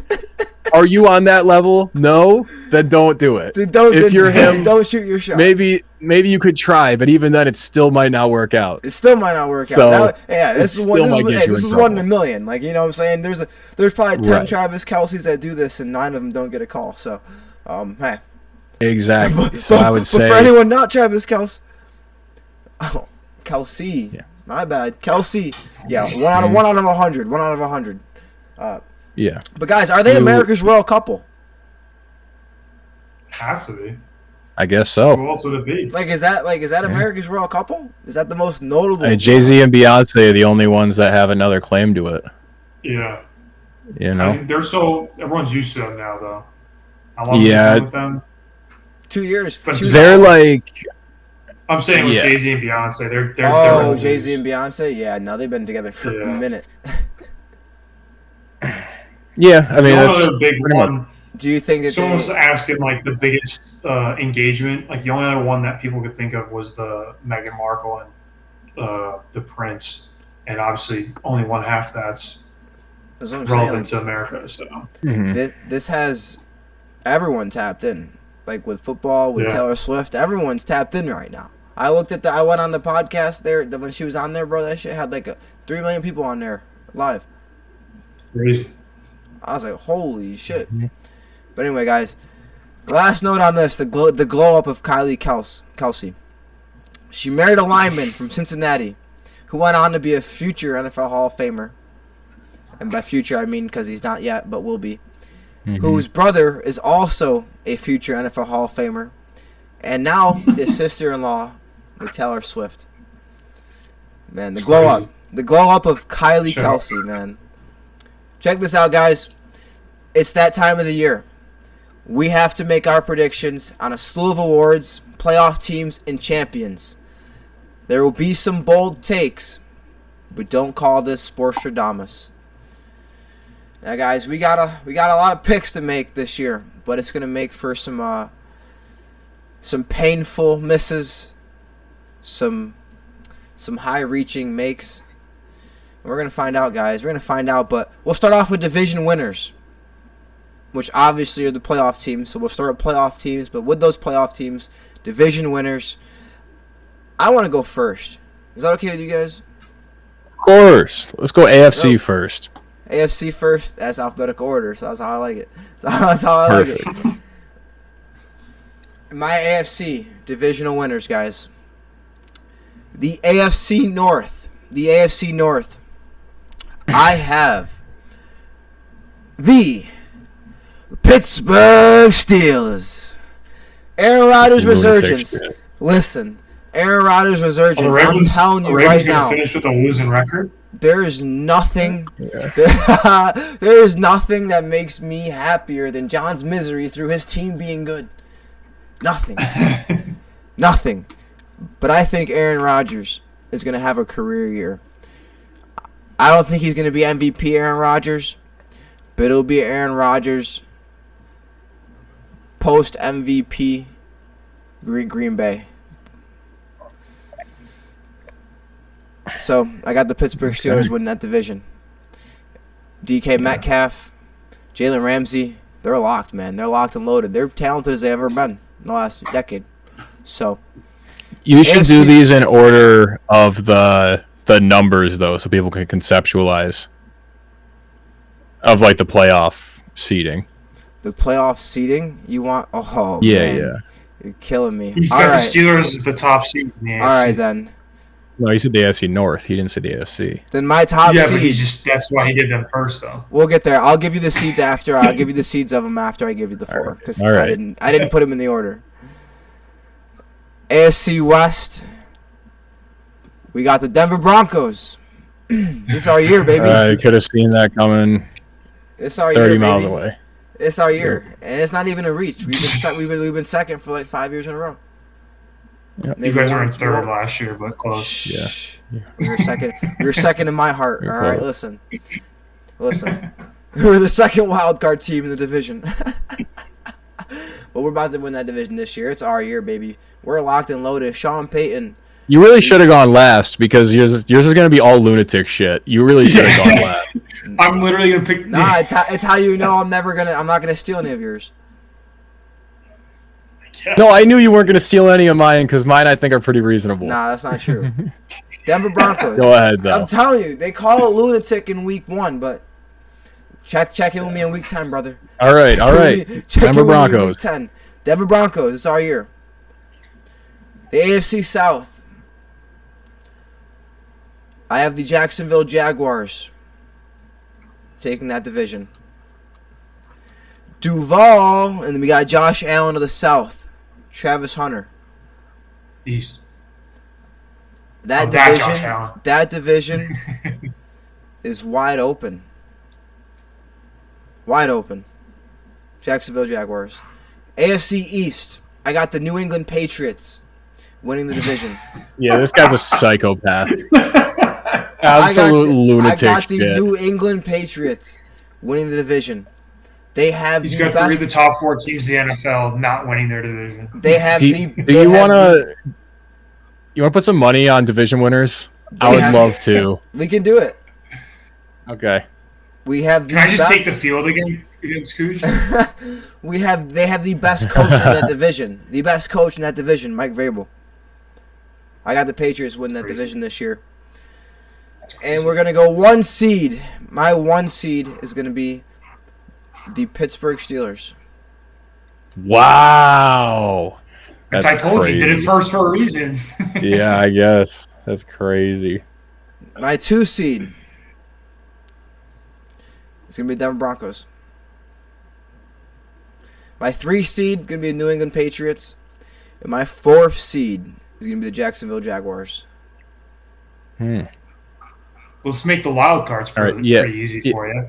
Yeah, do your wild cards then. No, they were really easy. I didn't have a lot to pick from. Yeah, just My wild cards are Kansas City, the Buffalo Bills, and the Baltimore Ravens. Okay, that is pretty easy. That is pretty easy. And I have, in that order of seeding, actually, Kansas City, Baltimore, then Buffalo. Gotcha. All right, well, I'll give you my AFC playoffs then. I'm not gonna milk it too hard. 1 seed, I've got the Kansas City Chiefs. I think they're gonna run it back. I see no reason why they won't. 2 seed, I've got the Baltimore Ravens. Same deal. I'm not scratching any. I'm not gonna stress myself on this. 3 seed is obviously the Buffalo Bills. It's just, I'm not going to concern myself. They have Haley Steinfeld's husband at quarterback. For those at home, I don't know if I've said this yet on the pod, but I just want to stamp it, and you guys keep me honest. But I have committed that for this entire NFL season, I will not say his name. He is Haley Steinfeld's husband. He's Mr. Steinfeld. What about the quarterback for the Buffalo Bills? What about the other one? I thought Cooge was talking about the AFC East one, but he was talking about the AFC South one. So what do you say for him? Well, that's Josh Hines Allen. Oh, Hines Allen. Okay. Yeah. No, that's okay. That's his thing. But no, that's Mr. Steinfeld, quarterback. But you know what? He is at worst a top 4 quarterback in the league. You know, there's nothing wrong with that. You're gonna do great with him. 4th, I did have a little bit of back and forth in my head, but at the end of the day, I think that they're going to have one of the best defenses in the league. I think they have the best. They might have something else important on their team, but I don't want to give anything away. The Houston Texans, the 4 seed winner of the division. Now, 5th seed, gentlemen. I looked through. I told you I went through the teams that I was considering for the playoffs, and I counted out on their schedule. And there is no world that last year is repeated. It was anomalous, to say the least. And if I go through being as uncharitable as possible, this team still walks out with 9 wins easily. But I think they deserve a little charity. Because when you got Joe Burrow under center, you deserve some charity. I've got the Cincinnati Bengals, and I think they're in double-digit wins comfortably. I think that offense is too good, and that last year they had some really anomalous losses. But last year, that they could have easily been a 12-win team if a couple of things go a little different at the end of games. 6 seed, I didn't think too hard about this one. Arguably the best defense in the league. Great offensive coach.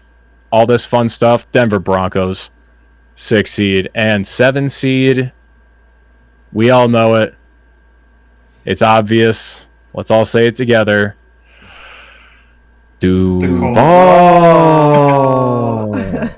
Hey. Yeah, I mean, I'm sticking with it, man. The Pittsburgh Steelers, I do not think are... I thought about it.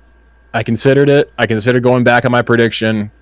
But I just can't. What can go wrong will go wrong with Aaron Rodgers. There's no shot. So, Chiefs, Ravens, Bills, Texans, Bengals, Broncos, Jaguars. That is my AFC playoff. Yeah. I'm not going to be too different from John there. I'm going to be very different from Cooch because that's how Cooch is, just a bit different. Chiefs top seed. I mean, if Chiefs are going to win 15 games when everyone was, I think every year everyone's like, Chiefs are going to – this is the year they're going to be a little bit worse, take a step back. And they win 15 games. That's just how they are. So I'll take them as the top seed. I will go with the Bills as the 2 seed, though. I think just the AFC East is the weakest division maybe in the AFC. South is not great, but I think the Bills should run through that division and give themselves 5 wins pretty easily. My decision was based on that the Ravens and Bills play each other head-to-head. I think that they're going to finish with the same record, and the Ravens will win that game week 1. I just think, the Ravens playing Steelers and Bengals 4 times, that could make it, that could give them a couple losses right there. That I don't think that the Bills are going to get in division. So then, Ravens is your 3 seed, and then the South's going to be fun. Who knows? Maybe the Colts are up there. You never really know. But I do like Houston as the. It's that bad. It's just not great. Houston though, with their defense, and I think the offense can do enough. They should be fine to win 9 or 10 games, and that should win the division. 5th seed, I think the wild card will be interesting. I'll take Denver as my 5 seed. I do like Denver going into this year. It will be interesting. I also like the Bengals. I think Bengals are similar to an NFC team where a lot went wrong last year that I don't think is going to go as wrong this year. Mm-hmm. And then the 7 seed, I think that's where, it's a 7 seed. Who knows? I mean, 9 wins could get you there comfortably. Who obviously 10 was the last one last year. But I'll take the Steelers there. I think they're going to be 9 to 10 in that range. So that's my AFC playoff. So Chiefs, Bills, Ravens, Texans, Denver. There's a through line that I'm seeing that makes us – there's a through line with all of our picks that I'm seeing that is kind of in opposition to a lot of other pundits out there. None of us believe in the Chargers. No. I really don't either. I really don't either. No, nothing at all. That's crazy. Harbaugh's a good coach. They got a lot of good, but nothing great. That's a great point. Yeah. They got a lot of good, but nothing great. And they're in a division right now. They might get leapfrogged by the Raiders. Yeah, well, they got the 11th hardest schedule, which isn't, great, but I don't know. Mm-hmm. I think there's always teams that overshoot a little bit where you probably thought they're going to be, and then vice versa. Like, obviously, like I just said with Cincinnati, I think LA probably played a little bit better. But that's how LA's always been, where they never win those close games, and then I think it kind of happened for them last year. But yeah, I'm kind of out on – not only am I kind of out on Herbert, not only do I think that they're very limited at the skill position stuff compared to a lot of the other, playoff teams, but at the end of the day – I was already low on them, and then they lose Rashawn Slater, and I go, Yeah. that's all I needed. That's all I needed to push him fully out of consideration. Nah, bro. I'm honestly, I'm taking. I would take Gino, Pete Carroll, and Gino's supporting cast over Herbert and his supporting cast and Harbaugh any day. It's a tough division. I think Harbaugh's a better. I can't even say Harbaugh's a better coach, but I think right now he is. Right, 100%. No, like, and the Raiders play the division well too.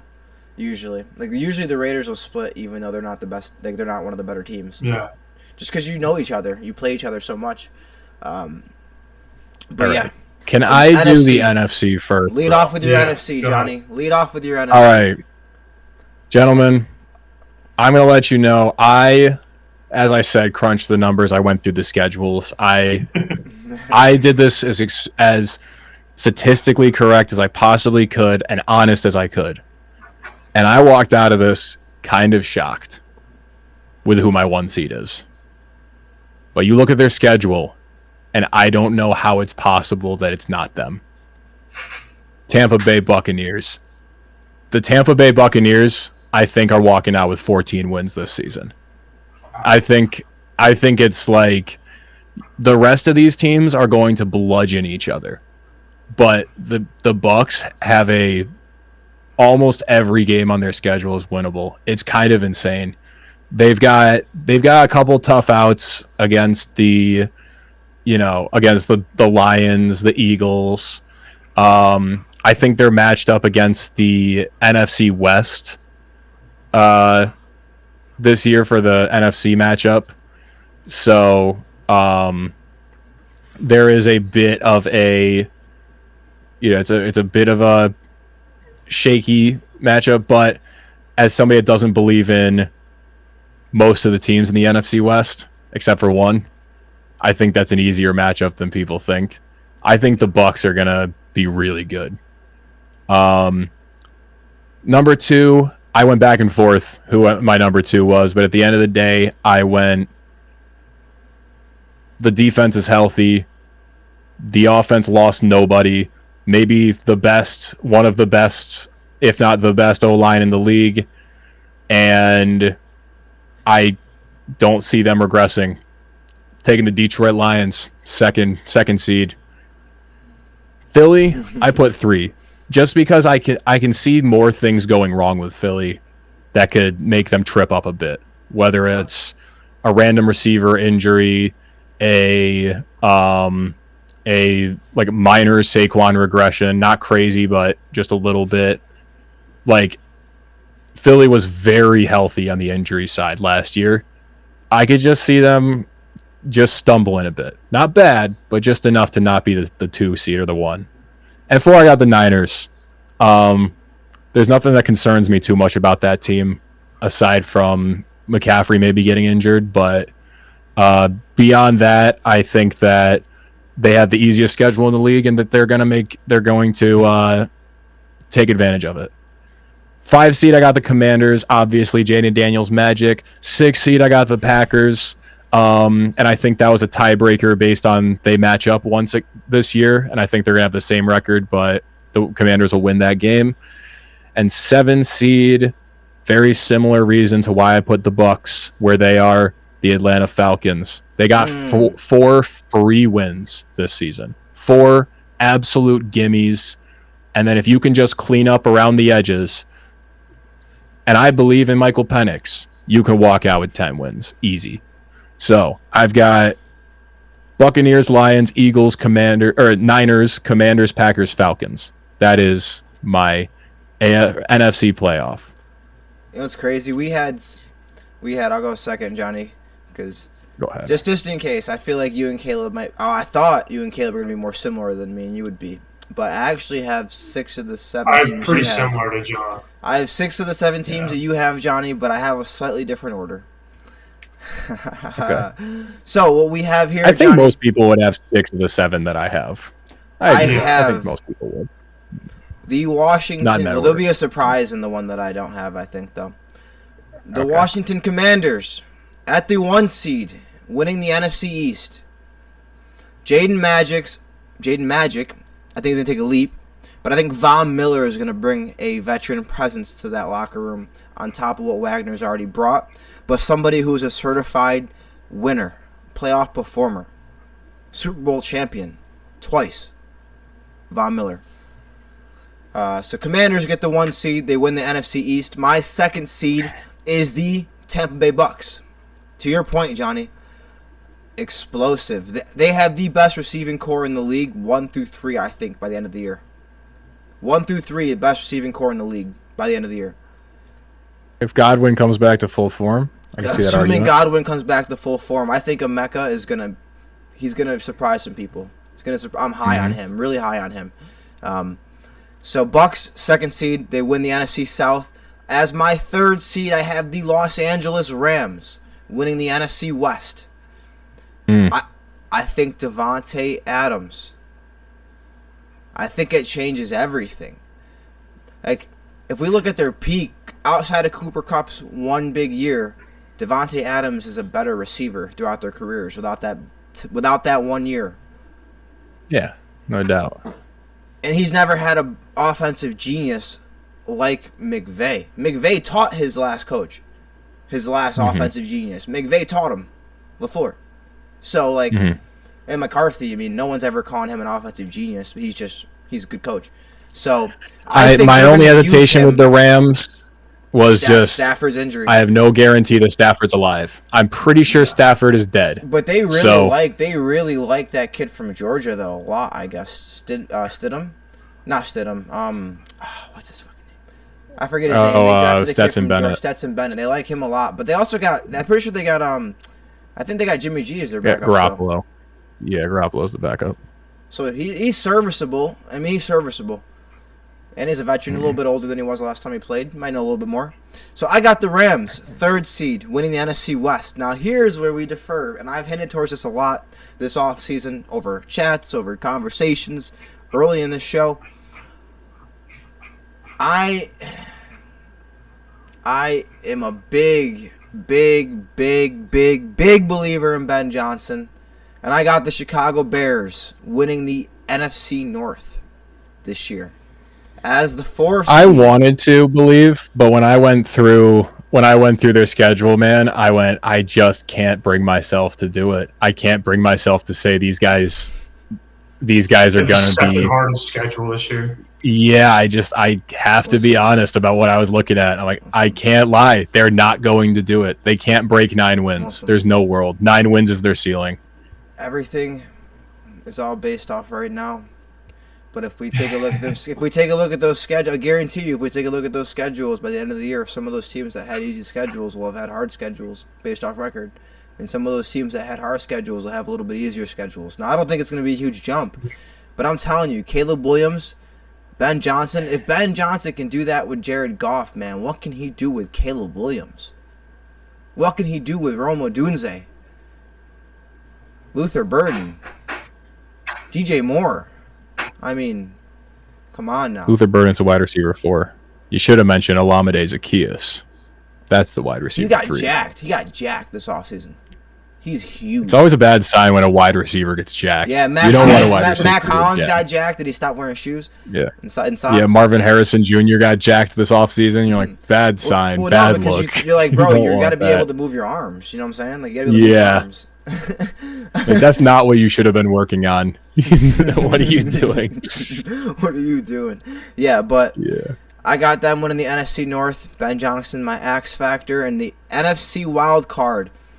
At the 5th seed, I have the Philadelphia Eagles. At the 6th seed, I have the Green Bay Packers, fresh off of Micah Parsons' trade. And then my 7th seed, the San Francisco 49ers. So I'm just missing the lines on that one, but I do think that Ben Johnson and Aaron Glenn, I think they take a step back. I got them 3rd in that division. Yeah, I just think that team is too talented that it doesn't really matter. Like they're gonna take a small, like maybe a. Well, yeah, but that division had 3 playoff teams last year. If you think about it, based off record, and the Bears weren't that far off. And I'm basically replacing the Vikings with the Bears and adding a win or 2. The Detroit Lions with the most injured defense in the NFL. Think about this though. The Lions could have one less loss and still miss the playoffs. They had the most injured defense in the NFL, and they won 15 games last year in the hardest division in football. Aaron Glenn. I think that squad with a fully healthy team where they won't have the statistically improbable amount of injuries that they had last year. That even with, I got them at 13 wins this year. So I'm saying that their 2 OCs are worth 2 wins. So, okay. See, I got them missing the playoffs with 10 wins. Yeah, I've got them at 13. I have too much respect for how good that roster is. There's just no world that I could have put them any lower. I feel you. Hey, 10-7 is still a good record. Still a good record. Yeah. It's better than 9-8, right? No. Anyway, that's true. That is my playoffs, though. My 1 through 7 in the NFC. Commanders, Bucks, Rams, Bears, Eagles, Packers, 49ers. Who you got, Caleb? Yeah, I think, similar-ish playoff teams. I think I'm just going to have to go with the Eagles to break the NFC East division winner curse this year. I'll put them as a top seed just coming back. I mean, everything, I think with this NFC especially, like, there are a lot of these teams, like, health can make such a huge difference. I mean, obviously that's obvious for anybody, but I feel like there's a lot of teams, like the Rams, for example, where, Stafford goes down. Who knows how the team ends up. And we saw with San Fran last year how just a couple things went wrong and it can flip your season. So, but I still think the Eagles, they stayed healthy last year. I think they'll stay healthy again this year. They'll be the top seed in the NFC.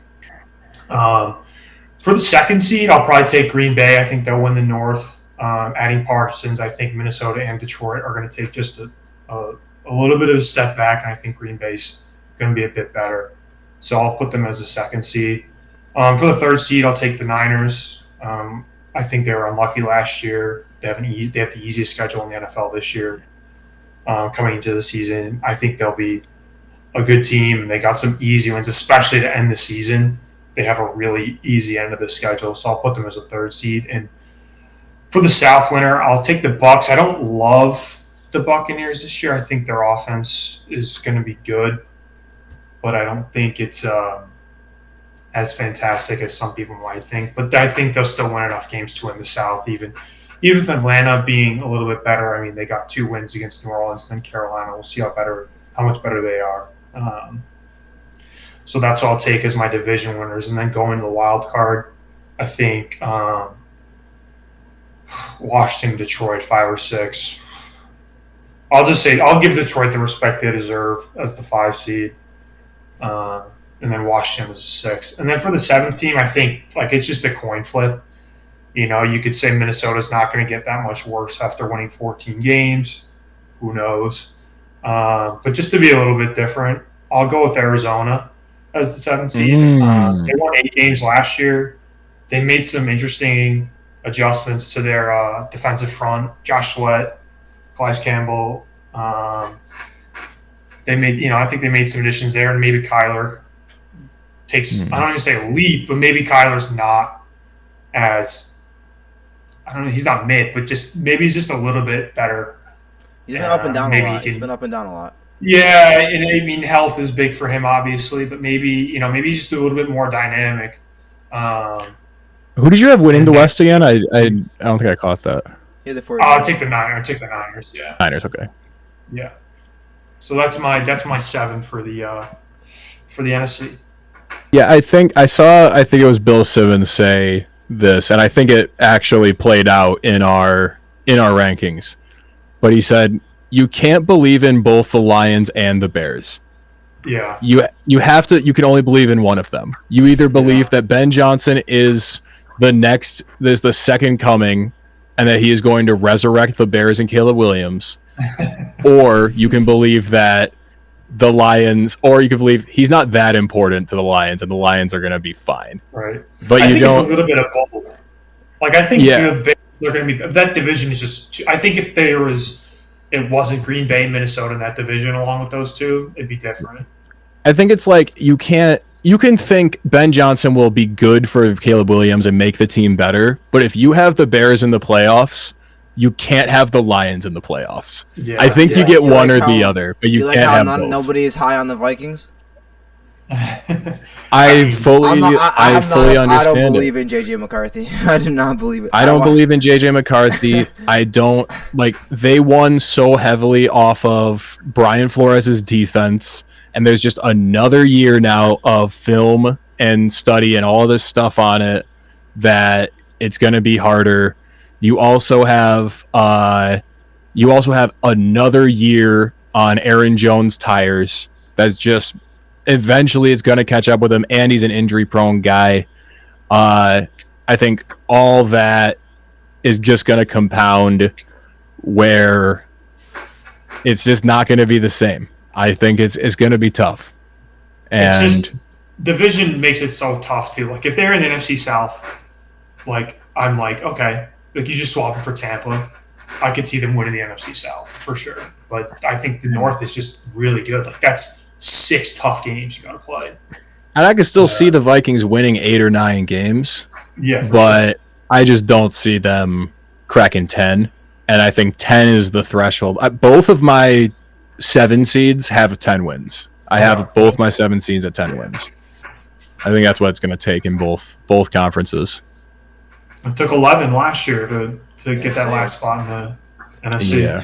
Yeah, them days of losing teams and making the playoffs are far and few between. Well, the division winners, yeah. 10 wins. 10 wins was the minimum. So I think that's improvement. We don't want to see 8 and 9 winning the NFC South or anything like that. Yeah, not 100%. But rapid fire, guys. Conference champions. I'll lead it off. Denver Broncos, Washington Commanders. My Super Bowl champion. I'm telling you, you guys call it crazy now. But Sean Payton. RJ Harvey is going to be used like Reggie Bush. Evan Ingram is going to be used like Jimmy Thomas. Jimmy Graham. Why I keep calling him Jimmy Thomas? Jimmy Graham. Michael Thomas. I'm thinking Julius Thomas too. Yeah, but he's going to be used I thought you were thinking like... He's going to be used like Jimmy Graham. That defense is the best defense in the league. Defensive player of the league on that team. Also, a top 3 defensive player of the league candidate on that team in Nick Bonito. And they just got Hufanga from the 49ers at safety. And they just got a linebacker, Greenlaw, from the 49ers. And they drafted a first-round corner to complement Surtain. Jade Barron. So now Riley Moss, who was a serviceable 2, bumps to 3. Because he was getting toasted a little bit against the Bengals. End of the you season. Like the idea of the white corner in the slot. I don't know why, but you like the idea of the white corner playing the slot. What's up with that? I don't know. But it's like Cooper DeJean. It's like, I don't want Cooper DeJean to be covering the wide receiver 1, but I'm totally fine with him on the tight end. Go ahead and cover that tight end. Take care of that. No, 100%. Yeah, go nuts. And then to that point, you mentioned Michael Thomas. Now, there's no comparison because he's a rookie, but Pat Bryant, Sean Payton is compared. He said he looked like Michael Thomas looked like coming out of college. Pat Bryant, receiver. So, who knows? I don't think he's going to be big. Cortland Sutton's obviously our best receiver. But I think people are sleeping Payton's on the Broncos. Talking a little bit of shit, though. Sean Payton. He's talking a little bit out his ass. Sean Payton has never had... He's never had... This is the first Broncos team that looks like his team. You got to think about it. The last 2 years, he's been trying to get the team to become his team. Off a team that was built by the last 10 years of fuckery before him. So, this is finally the year, where he's the closest to his New Orleans Saints teams with Drew Brees. That's what we're looking for right now. That's the whole projection of this team right now is hopefully a Saints team with Drew Brees that wins more Super Bowls. Bo Nix is Drew Brees. So RJ Harvey's Reggie Bush. Evan Ingram is Jimmy Graham. So. All right. This guy is saying that Bo Nix is the next Mahomes. No, wins it in his second year, bro. I mean, okay. No, I'm saying to win the bowl in your second year. Yeah, it's possible. Yeah. Joe Burrow won. All right. I think. All right. Well, I'll do mine here, and I'm assuming Super Bowl MVP Bo Nix. Oh, I hadn't got that. I hadn't got that 4 far. interceptions. But I'm not gonna lie. I'm not gonna cap though. If we're being real, if there's any team whose defensive player could win the MVP, it would be the Broncos of Pat Surtain. But realistically, yeah, well, I don't know if you know this, but the Broncos have had a Sutton. Yeah, there was a team in the last 10 years who they did have a defensive player win Super Bowl MVP. I don't know if you remember Von that. Miller. But yeah, but that's a little bit different though than corner though. You have to really go crazy at corner. Like you get 4 sacks and a fumble recovery, and that's a great game. This corner's got to fucking make like 3 interceptions and a touchdown. Okay, so touchdown. Here's mine. Now, gentlemen, eventually, we all know there will come a day when there had to come a day when the Chiefs are dethroned in the AFC, but it's not this year. No siree. No siree. I'll tell you what. Again? I've seen a lot of people with their stupid fucking... This is the dumbest take I've seen, and I see it constantly. Well, I think that the Chiefs are going to take a step back this year because I think that they're really going to miss Rashee Rice in the first 6 games of the year. Rashee Rice played 4 games last year. He played 4 games. He got injured in the 4th one. He played 3.5 games. And they won 15 games, won the AFC. They would have won 16 games, but they sat their starters in the final one. Yeah, okay. And they could have won 16 games, all right? Well, they could have still won 16 with their backups, but they didn't. Yeah, and they made the Super Bowl. All right, I am not going to. It is not the year that I'm out on the Chiefs. There is nothing that has significantly changed on this team. If anything, they have added pieces. Pacheco is healthy. You've got another year with Kareem Hunt in the system, another year for Xavier Worthy. You're going to have a fresh, rested, extra time to recover from his ACL, Rashee Rice, Hollywood Brown, and they have added in new tackles on the line to help out with their biggest weakness from last year. I'm telling you, it's going to be easy. Kansas City Chiefs. And I wanted to put the Bucs here. I really did. It would be fun to do Kansas City, their 3rd team that they've faced twice in the Super Bowl, but I couldn't do it. This is the year. This is the year they make it over the hump. The Detroit Lions make the Super Bowl where they have their hearts ripped out of their chest as Patrick Mahomes stands there and takes a bite out of it and drips the blood on his head like a warrior king as he gets his 4th Super Bowl and wins his Super Bowl MVP. I've got Kansas City over Detroit Lions as my Super Bowl. Damn. Hell, in case it got lost in the fold there, I had Cortland Sutton win an MVP. It had to be a monster game. But that's crazy. Yeah. You got KC. Just, man. KC over. I see nothing that tells me, and one of these years I will pick somebody to upset them. And I really did think about it. That I thought, you know what? I could see the Bengals upsetting the Texans in the 1st round, and then it's the Bengals and the Chiefs in the divisional round. And I really considered it. Can he do it again? Can Burrow take down Mahomes again? But I see no reason to think that the Chiefs have gotten worse. If anything, they've gotten better. And I also, I'm going to show my ass here a little bit. I'm going to give away one of my picks. But my pick for MVP this season is Patrick Mahomes. Everything I've heard is that he is laser focused on being Mahomesian as we once knew him once again. And I think he's going to triple crown it. I think he is going to go MVP, Super Bowl MVP. I think he's going to do it. I think he is going to have a monstrous season where he is trying to light it up. And I think he's going to outduel Joe Burrow in a true gunslinging fest. And I think he's going to get there and burn Detroit to the ground, unfortunately. And I'm sorry, Detroit. I like you guys. But this is not the year that the king is dethroned in the AFC. Who you got, Caleb? Yeah, so I mean, it's funny because like every year it was you have Chiefs are I don't know, they're getting a little bit worse, and this is the year where it looks like they're getting a little bit better. Maybe that's what it takes for them to finally lose. But I mean, I can't pick against the Chiefs either. Not until I see it happen.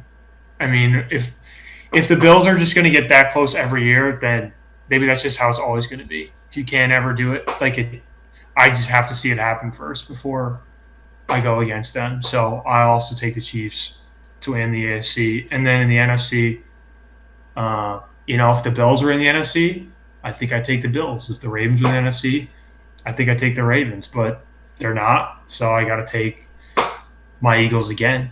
Saquon, Jalen Hurts. I mean, they got everything you want. I think they're just only going to get better as long as they're healthy. I think that's obviously the big key for every team. So then we're going to get round 3 of 4 years, same Super Bowl matchups. And, I mean, it'd be really interesting because obviously the big thing for the Eagles was the pass rush and to pressure Mahomes, and they did that. And that was one of the big things that Kansas City addressed in the offseason. So, but, I mean, I'm not going to pick the Eagles to win the NFC and not pick them to win the Super Bowl. That would just be sacrilegious. So I'll take the Birds again, back-to-back, and fly, Eagles, fly. That'd be a really fun Super Bowl. Just like people would like poo-poo it because it's the same match. It was like the Warriors and Cavs, but that'd be a 6 storyline. I mean, you need the third matchup to figure out who the better team was in that time period. So the trilogy, it'd be a lot of fun. I like the trilogy. Yeah, and then all right, Jalen Hurts and Mahomes can retire right after. Yeah, exactly. And then then Josh Allen and Lamar, they can finally they can have their run. If Hurts does it, if the Eagles win it this year, it's stamped. Hurts could just retire and he's a Hall of Famer. It's not a question. Yeah. At that point, it's done. You are a Hall of Famer now. You won. Yeah. You went to 3 Super Bowls and won 2 with 2 Super Bowl MVPs. It's over. You are a Hall of Famer now. Good job. I'm definitely worried about that secondary for them this year, but like I said, I just think the NFC isn't that fantastic. I think I think Washington's a problem. I think Detroit's a problem, but I don't see Detroit being as good as they were last year. But I mean, we also saw the Eagles; they could have easily lost that game to LA in the semis. So I don't know. It's going to be a fun year, and I mean, I think that's what's so interesting about football, where like one injury and one little thing just goes a little bit different, and these teams that are stacked up, it just doesn't pan out the right way. Yeah, that's my thing with the Eagles, man. If I had a guarantee they'd be healthy and nothing would go wrong, I would easily have them as the 1 seed and stamp them to go back to the Super Bowl. My only reason I'm fading the Eagles is because, and not fading severely, I have them repeating as a division champion and making the playoffs with 12 wins. But I think nothing went wrong for them last year. Yeah. So they're due. It's like everything went right for them last year. Whoever wins, you look back and you be like, how do they do it? Well, nothing bad happened to them. Like, that's obviously a huge thing especially in the NFL. I mean, and even in the NBA, like we saw in the NBA, like OKC was the healthiest team. Like Chet was hurt all year, but not in the playoffs. Like, so I think that's just a huge thing. You can never account for it when you're making predictions in September 1st. So, right. Very true. All right, guys. Major NFL awards. Rapid fire edition. We're going to go one off at a time. NFL MVP. I got Jaden Daniels. Who you guys got? I told you, Patrick Mahomes. He's coming back, and I think I've heard that he is committed NFL to doing MVP it. MVP too? That's what I meant. I have Patrick Mahomes winning his 3rd MVP. Who you got, Caleb? Lamar? Lamar. All right. Yeah. 3 black quarterbacks. Look at that. Look at that. Now, that being said, though, I think that the NFL is primed. They want it to be Burrow. So it's going to take whoever wins it to vastly, vastly outplay Joe Burrow. Okay. And that was what went into my head is who's capable of that. And I think it's going to be Mahomes. That's fair. All right. Offensive Player of the Year. I got Devontae Adams. That's a fun pick. You know who I'm picking. Kuji, who did I pick for Offensive Player of the Year? Anyone want to take a wild guess? Tell me it wasn't. DK No, Metcalf? no, it wasn't. No, that's not. You weren't being that for real about it. Nico Collins. Nico Collins, my favorite player my favorite player. This is the year. You know what stopped Nico Collins from winning Offensive Player in the Year the last 2 seasons? An injury? 3 or 4 games missed. This is the one. He holds it through. He stays the course, plays all 17, and when we look up at his final yard total, he's pushing 1,800 receiving yards, and we can't help but give it to him.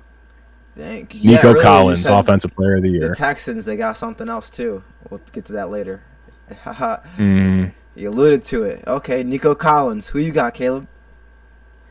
And this kind of goes against. I don't know. I can't remember the last time it happened, but I think Bijan's going to have a huge year. That's why I took him 1-1 over Jamar in fantasy.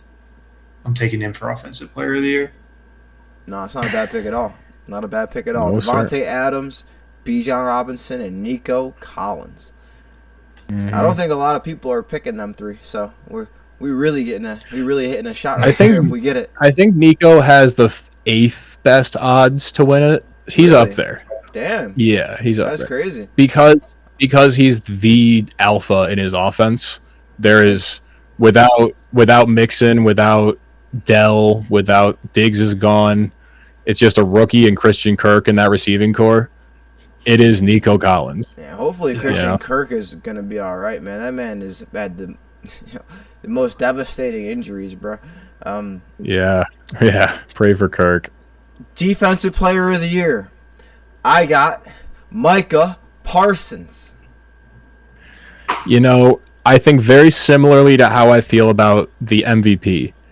I think right now, it's like the MVP right now is Joe Burrow. If we end the season today and they have to pick an MVP, they're just going to give it to Joe Burrow. I feel the same way about Micah Parsons. Whoever it is has to outplay Micah Parsons because it's too good of a story for it to be him. And he's been that being a couple said, times too. I'm stuck between 2 guys. One of them has a much better offense now to complement him as a pass rusher. And he was pass rushing against offenses that were running on them because their team was so ass. Now he might actually have an opportunity to rush the quarterback and Max Crosby. But I thought about it and I decided it's not Max Crosby. He's runner-up. But I think making a serious case for not only Defensive Player of the Year, but also Comeback Player of the Year, Aiden Hutchinson, who was on a 27-sack pace last year, went before he got injured, I think comes back in full force and is going to win. Got the best odds, or one of the best odds. Yeah, I think that's the guy. I think he comes back in full force and is going to be an absolute shit wrecker on that side of the ball. And fortunately, he had an injury. The injury is unfortunate, but it's not an injury that is that sticks around. He had a clean break. So it's not something that can be re-aggravated, like an Achilles tear or something like that. Who would have thought it's better if your bone breaks completely than not all the way? You wouldn't think, but it's true. But it is. It is. Yeah, so Hutchinson has the second best odds. I was between Hutchinson and somebody else, so you picked Hutchinson. I'll go with Will Anderson. I like that pick. It's a little bit more of a dark horse. Down the road. I think he's like top 5 or 6 in odds right now, but yeah, he's 6th in odds. So Will Anderson, just to be a little bit different. Is number 1 Micah? No, I was Hutchinson was my other pick. No, I was saying, but you were looking at the odds. Yes, Micah. Yeah, he's plus 650. Hutchinson's like plus 700. Micah's number 1. Yeah. Man, I picked the number 1. All right, whatever. I mean, I believe it, so it doesn't matter.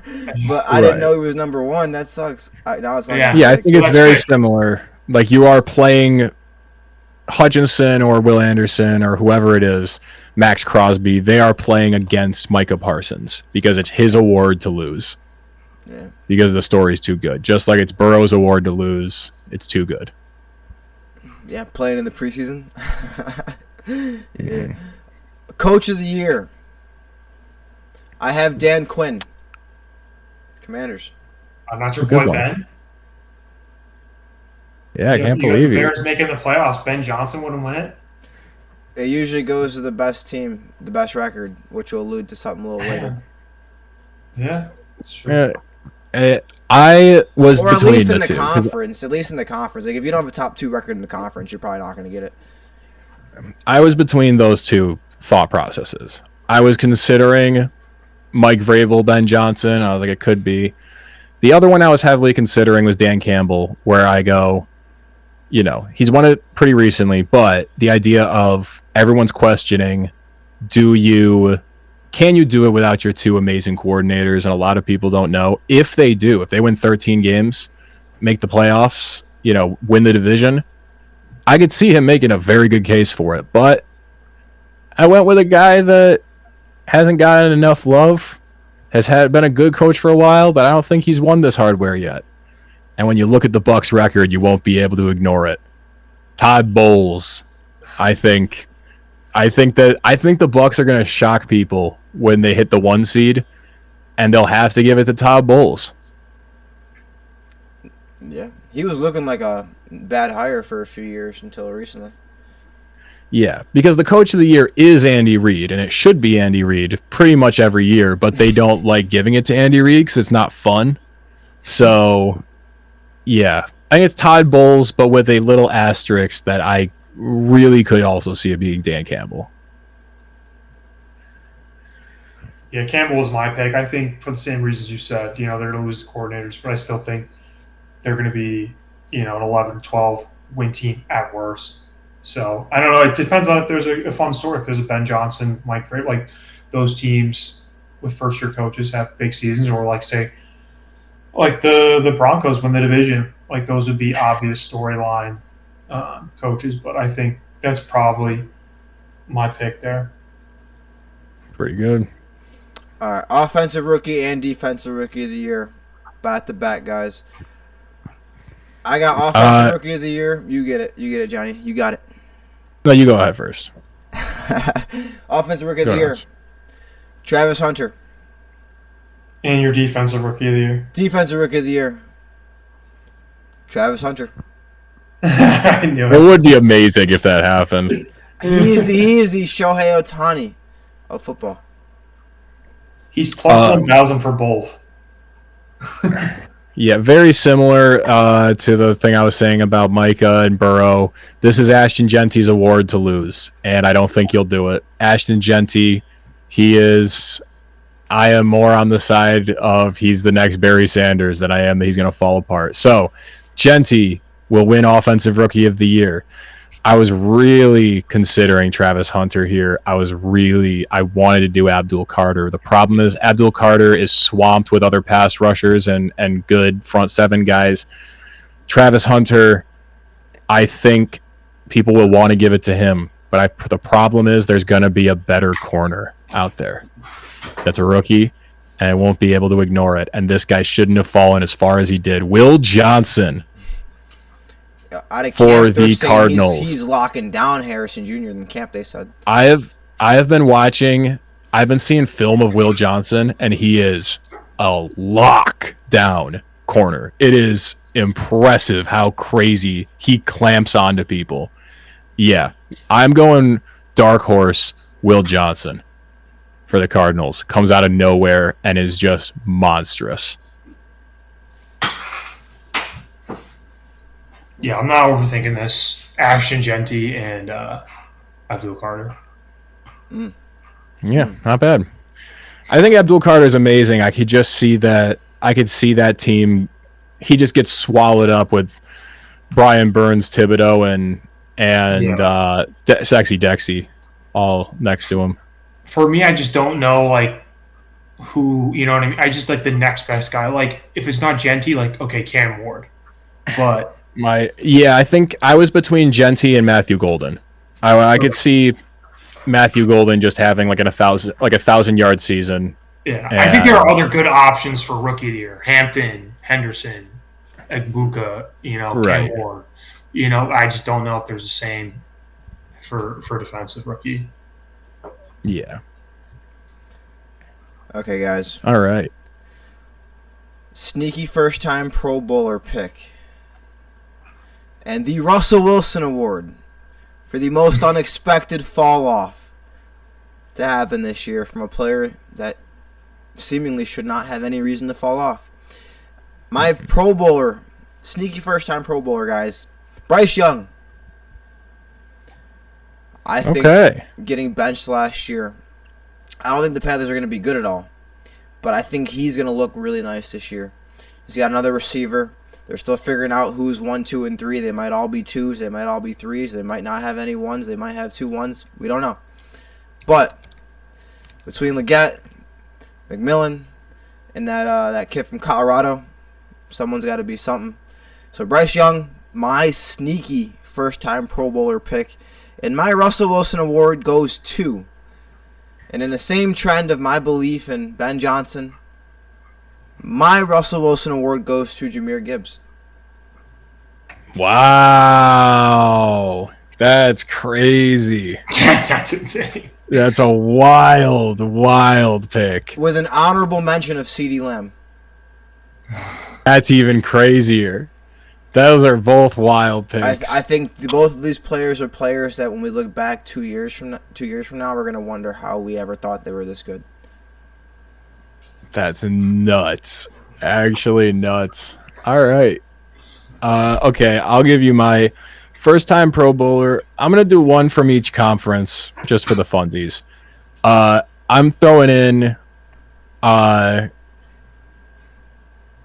Michael Penix Jr., and Joe Alt. I think Joe Alt is going to get a lot of shine because Slater's gone. And if you want me to pick a skill position, I'll say Jacoby Myers. I can see Jacoby Myers pulling it off in the AFC. Mr. Request a Trade? Yeah, I just don't think that's going to actually happen. I think he's just going to be fine. They said fuck you and then signed Amari Cooper right after. Yeah, I could see it being Jacoby Myers, but my actual picks are Penix, and I think Joe Alt is going to be considered the best tackle in the AFC. My Russell Wilson Award, same deal. I'm going to go NFC and AFC. My NFC one, Alvin Kamara. I think this is the first year that the Saints don't have a bright spot. Yeah.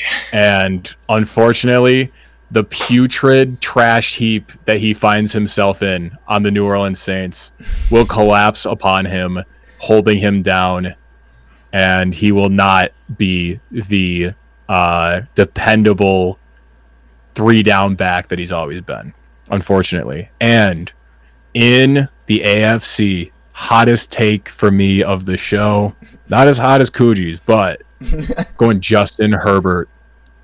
Justin Herbert, fall off, incoming. I told you I didn't buy the Chargers. I didn't buy the Chargers, and it's because I don't buy Justin Herbert. I don't think that you lose so embarrassingly bad in the playoffs like he did last year and bounce back from it. Sorry. I don't think it happens. So he's done it twice now. Lose really embarrassingly bad twice in the playoffs, and those are his only 2 attempts. We no really shot. Don't like He's Josh Allen and Justin Herbert on the show. I don't dislike Justin Herbert. I just don't believe in it. McCarthy, Allen, I at least respect the game of and the game and the talent of Haley Steinfeld's husband. I was waiting for but I just don't. Yeah, but I just don't. And like he's a winner, at the end of the day, he just crashes into Mahomes every time, and he's not as good as him. But Herbert's not a winner. No. Like, he's not a winner. He's a projection. That's all Herbert is, and I'm done falling into it. He is a projection. They'd be 12 years in, like, but if he just gets a little better here. Yeah. And then you look over at CJ Stroud, who's been in the league for 2 years and has won 2 playoff games and has won the division both years. And it's like, okay, so like what are we saying Herbert's better than him for? So I'm Herbert, Russell Wilson Award, Dunzo.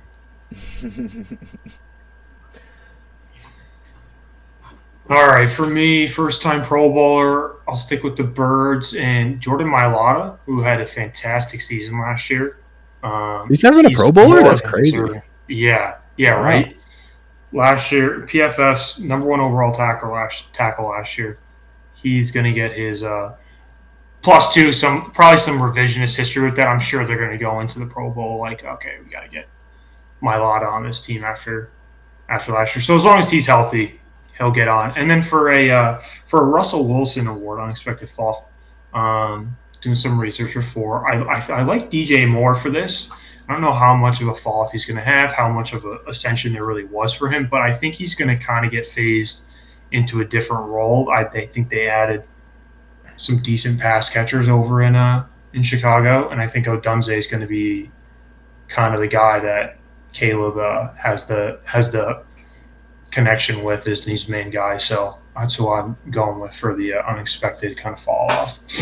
For all of these categories, I wrote down multiple names, and DJ Moore was on my list for the Russell Wilson Award as well. Yeah. I don't know whatever the hype was about him, but he was really highly sought after by them, and then well, it was because he was lighting it up on the worst team in the league for a while. Panthers. When he was on the Panthers, it was just like he was the only bright spot in the Panthers offense. And so it was like, man, if he can do something with that offense and that quarterback, maybe. We'll call it the Deontay Johnson effect. Mm-hmm. Yeah, and I mean, you could already say he fell off last year. He didn't even get 1,000 yards last year, and he played in all 17 games. But I think it's not going to get any better. I think he's going to start. Well, I mean, you think it would be even worse if that offense does great this year and he doesn't do great. Right? Yeah. Because now he's finally got too many mouths to feed, and it's a run first coach. So it's like, I just can't see any huge gain for him. No, I feel that. Wrapping it up shortly, guys. 3 players the people need to keep their eye on this year. I'll go first. I got RJ Harvey. Yeah, well, let's go around in a circle one at a time, just so we don't steal each other's. Yeah. Circle it? All right, let's do it. Yeah, circle it. No, that makes sense. My first one, I don't think I'm stealing this from anybody. 3 players to watch, guys. You need to watch RJ Harvey, Denver Broncos rookie running back this year. I already said it. Reggie Bush. That's all I got to say. I've talked ad nauseum about this guy. I've seen a lot of just little reports and anecdotes that he is going to take the leap of all leaps this season. Keon Coleman. Keep an eye out because Haley Steinfeld's husband is going to be throwing absolute bombs to him all season. He will be the wide receiver 1 on that Buffalo team, and he will take a massive leap this season.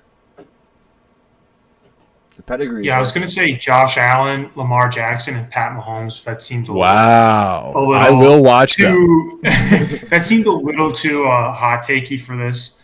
No, listen, we had a segment where there was a Pro Bowler picked as a player, as a loud plays, quiet player. Yeah, nothing's as bad as Marquise when we said we go loud plays, quiet players for guys that you maybe haven't heard of yet, but they're actually just had a really good game, and we're halfway through the season, and he picks Xavier McKinney, who was by far the clear #1 all-pro safety in the league, and he was the all-pro starting safety. It was like, bro, what are you talking about? It was so funny. And then he picked Jake Bates, which is such a weird decision. A game-winning kick. Yeah, so yeah. So now you're good. So yeah, I'll go. These guys are guys I'm looking at kind of in fantasy to either break out or continue to ascend. I like Marvin Harrison Jr. this year. I think he's going to be. I mean, at number 4 overall pick, the talent's there obviously, but I think we're going to see what a lot of people thought they were going to see from him last year this year. So that's my first one. All right, Cooge. I have Josh Downs, Indianapolis Colts. I don't hate that. I don't hate that at all. Cousin of Caleb Downs at Ohio State. There's always a connection. But anyway, Josh Downs, Indianapolis Colts. I think that deep down inside, he's the best receiver on that team. He's just not getting the play that he needs to get. Yeah. I do not hate that pick even a little bit. Okay. I'm looking to avoid some super obvious ones, but there's a couple I was leaning towards, but you know what? I'm going to stake my claim on it. I know we've been talking about it. We all, I think, are pretty high. But Trevor Lawrence, man, I think we're going to see a nice resurgence out of this guy. He is going to start looking like the guy we thought he was going to be. This is where it starts. I'm not saying MVP numbers. I'm not saying this, but I'm saying he is going to look unrecognizable from the Trevor Lawrence we've seen the past couple years. I'm telling you. Cone, man. Duval. I'm gonna stick with an Indy wide receiver. People were really low on Michael Pittman. I think he's gonna go back to where he was maybe the year before. It's funny because Daniel Jones doesn't really seem like stability, but Daniel Jones has given receivers, Malik Nabers last year, some productive years. I think Pittman is going to be back to where a lot of people thought he would have been last year. And the crazy thing is, Alec Pierce isn't a bad receiver either. Why are the Colts so bad? I mean, you really could probably pick any one of those. Just watch the Colts receiving core. Don't look at the don't look at the quarterback. Just watch the receivers.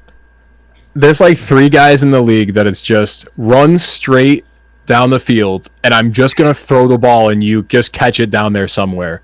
And it's like MVS, Rashid Shaheed, Alec Pierce. You can like just trust them, just run straight, bro, and I will throw it to you. You can catch it somewhere down there. Oh, 100%. My third one.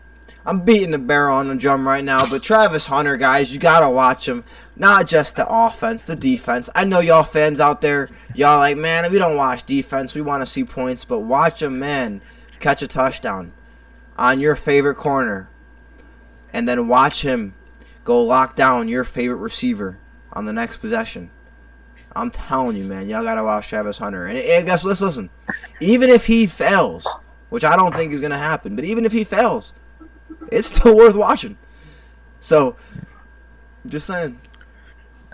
I'm gonna throw in just a quick honorable mention. I'm not gonna stick with it too long. Calvin Ridley, just keep an eye out because I think the quarterback improvement from Levis to Ward is going to be worthwhile. But that's not the guy I'm going to be touching on here.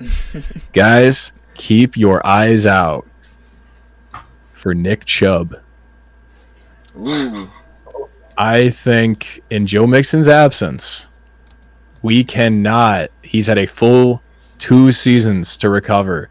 He is fresh. He's still young. He's only 27, 28. He's not old. He's fresh, and that is his backfield to lose for the time being. Dameon Pierce is a little hobbled. Yeah. And there's no reason to give you hope. I'm just saying we might see a little Nick Chubb renaissance on the Houston Texans. So just be watching for it. Oh, they got a Wale too, but he's not really. He's a third down. He's a pass catcher. Yeah, they can literally. That's Chubb's job, unless he obviously gets hurt or something like that. At worst, it's a Nick Chubb, Kareem Hunt type deal with a Wale. But I think there's just room for Nick Chubb to have a resurgence, to have a beautiful moment where he recaptures our hearts yet again. And I'm hoping to see it. So. There was nothing Yeah, like. because I still feel a little. Well, no, I still feel a little guilt for what we did to him. When he came back from that ACL in Cleveland, that whole moment was crazy. And just to see him score again, I'm rooting for him. Big Nick Chubb fan over here. Yeah, and I feel a little guilt for what the Steelers did to him. They did it to him? I want to see him come back. Yeah, bro. Minkah Fitzpatrick rolled onto his leg and bent it back. Yeah, it was Minkah. Jalen Ramsey would have never. Anyway. We banished him for you, man. We banished him for you, Nick Chubb. He's with the dregs in Miami. All right. My last guy, I think there's multiple reasons you need to keep your eye on this guy. Quinshon Judkins. If he's not in the NFL, I think you should keep your eye on him if he's in your community. Yeah. If he is in the NFL, it'd be someone to watch, I think. The Browns already weren't interesting enough, so Quinshon Judkins had to go and throw himself into this story that is the Cleveland Browns. So. Shedeur and Quinshon Judkins in the backfield by the end of the year? Ooh. Nah, dude, Quinshon, I'm telling you, Quinshon and Trayvon are comparable backs. Like, Trayvon is not a leap ahead of Judkins. He's just fast, and Judkins is more power. But nah. Are you saying Travion Henderson? Yeah. I think he's better. I think Henderson's better. He's better, but he's not. But it's not like a. If Henderson can start for the Patriots, Judkins should be second string, no worse. Yeah, and I think it's Judkins' job to lose if he gets signed. Whenever he signs that fucking contract. If he gets signed, it's his job. Well, now you know what happened. He didn't sign it, and then he got in a fucking legal incident, and then the whole shit got put on pause. They said, "Damn, thank you for not signing." I know we have worst team written here, but is it maybe worth it to just have all of us say worst team at the same time? Because I think we probably all have the same one. We can do that. I think there's two options. There was only three that were considerable. And I think there's three options. Caleb, you had one of them in the playoffs, so I don't know if I can. I had the Cardinals as one of the options, but the Cardinals. But then I thought I was like, Kyler Murray can never finish last. Like, it's not gonna happen. Yeah, my three are. I think instead of the Cardinals, I would have had the Browns I didn't have as Cardinals. one of mine. I had the Panthers and Saints as my two big ones. No, I mean, we all know who the worst is. We all say it at the same time. 1, 2, 3. The Saints. Yeah, it's obviously the Saints. All right. Congratulations, I think the Saints. New Orleans Saints. You win the first overall pick award. Easily the worst team, and very legitimately could go to be the first 0-17 team. You actually could right, be. That's how bad they are. Time. What is their bright spot? They don't have one. Well, they were hoping they have Tyler Shuck, but he's not even going to play. They have an injury-prone B-level receiver with Olave. They have an aging running back. 27 fucking years old, and he plays on the bench. They got an aging running back in Kamara. And can you name me one player on their defense? Oh, okay. I thought you were going to say offense. Oh, well, no. All right. I won't answer this because I'm not an average person. But, like, Cam Jordan. Well, Cam Jordan's like 36 years old. I'm also an Ohio State fan too, so they got Werner too, or they got that linebacker from Ohio State. I guess I don't remember his name. Week 5 against the Giants. Week 5 against the Giants in New Orleans. Yeah, but Russell Wilson is gonna tear that shit up. The Giants have maybe that'll be Russell's last game. And then when they host the Panthers in December.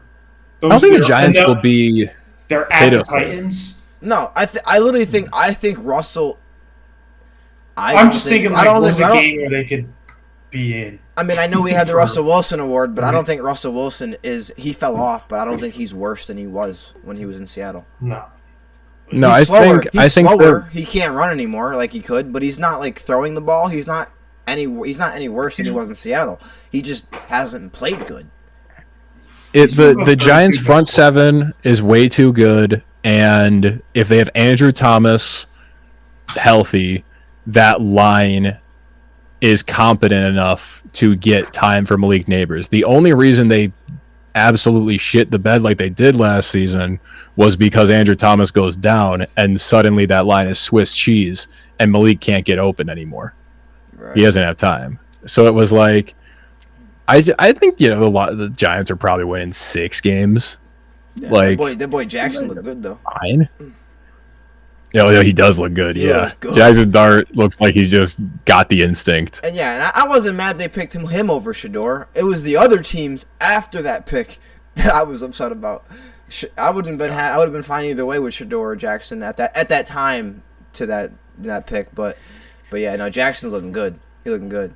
All right, guys, wrap it up. The point was the Saints. They're not good. 17 games. It's going to be. Well, that's my. Sorry to go back to that, but that's where we're like. Tight. They get 2 chops with the Panthers, but I think a lot of teams they're playing that are bad are like getting better. So yeah, it's gonna be very possible for them to go 0-17. Yeah, the Panthers have at least a couple bright spots. The Saints have 0. I'll tell you what, the Saints would take Bryce Young today. The best quarterback on the Saints might be Kellen Moore. That's how bad the Saints are. Said, fuck it, let me throw some real quick. Nah, yeah, for real. I'm telling, and honestly, their rookie quarterback is almost the same age as them. It's crazy. Yeah, that's a pitiful organization. Yeah, crazy. You're gonna be 30 before he sees the field. My dad's age. No, anyway, teams with the best record this year, guys. Now, of course, we've limited our choices down to the 1 seeds that we picked because obviously you can't be. You cannot be a 1 seed and have the best record. I got the Commanders with the 1 seed with a better record than the Steelers. I have, on my paper, I have the Commanders and the Chiefs both with 14 wins. That's the Commanders. I mean Buccaneers. Buccaneers and the Chiefs with both 14 wins. But if I have to pick one, they play each other. That is more likely. I don't believe they do. So if I have to pick one, I am going to go with the Buccaneers because of their easier schedule. The Chiefs have to play, I think the Chiefs play the Lions, the Eagles, the Bills, and the Ravens, not to mention the tough division. And, the Chiefs could, easily just win 12. That's 11. It's possible. So I'll go Buccaneers, best record in the NFL. Yeah, Chiefs. Damn. I can't poo-poo it. It's a Chiefs fan club over here.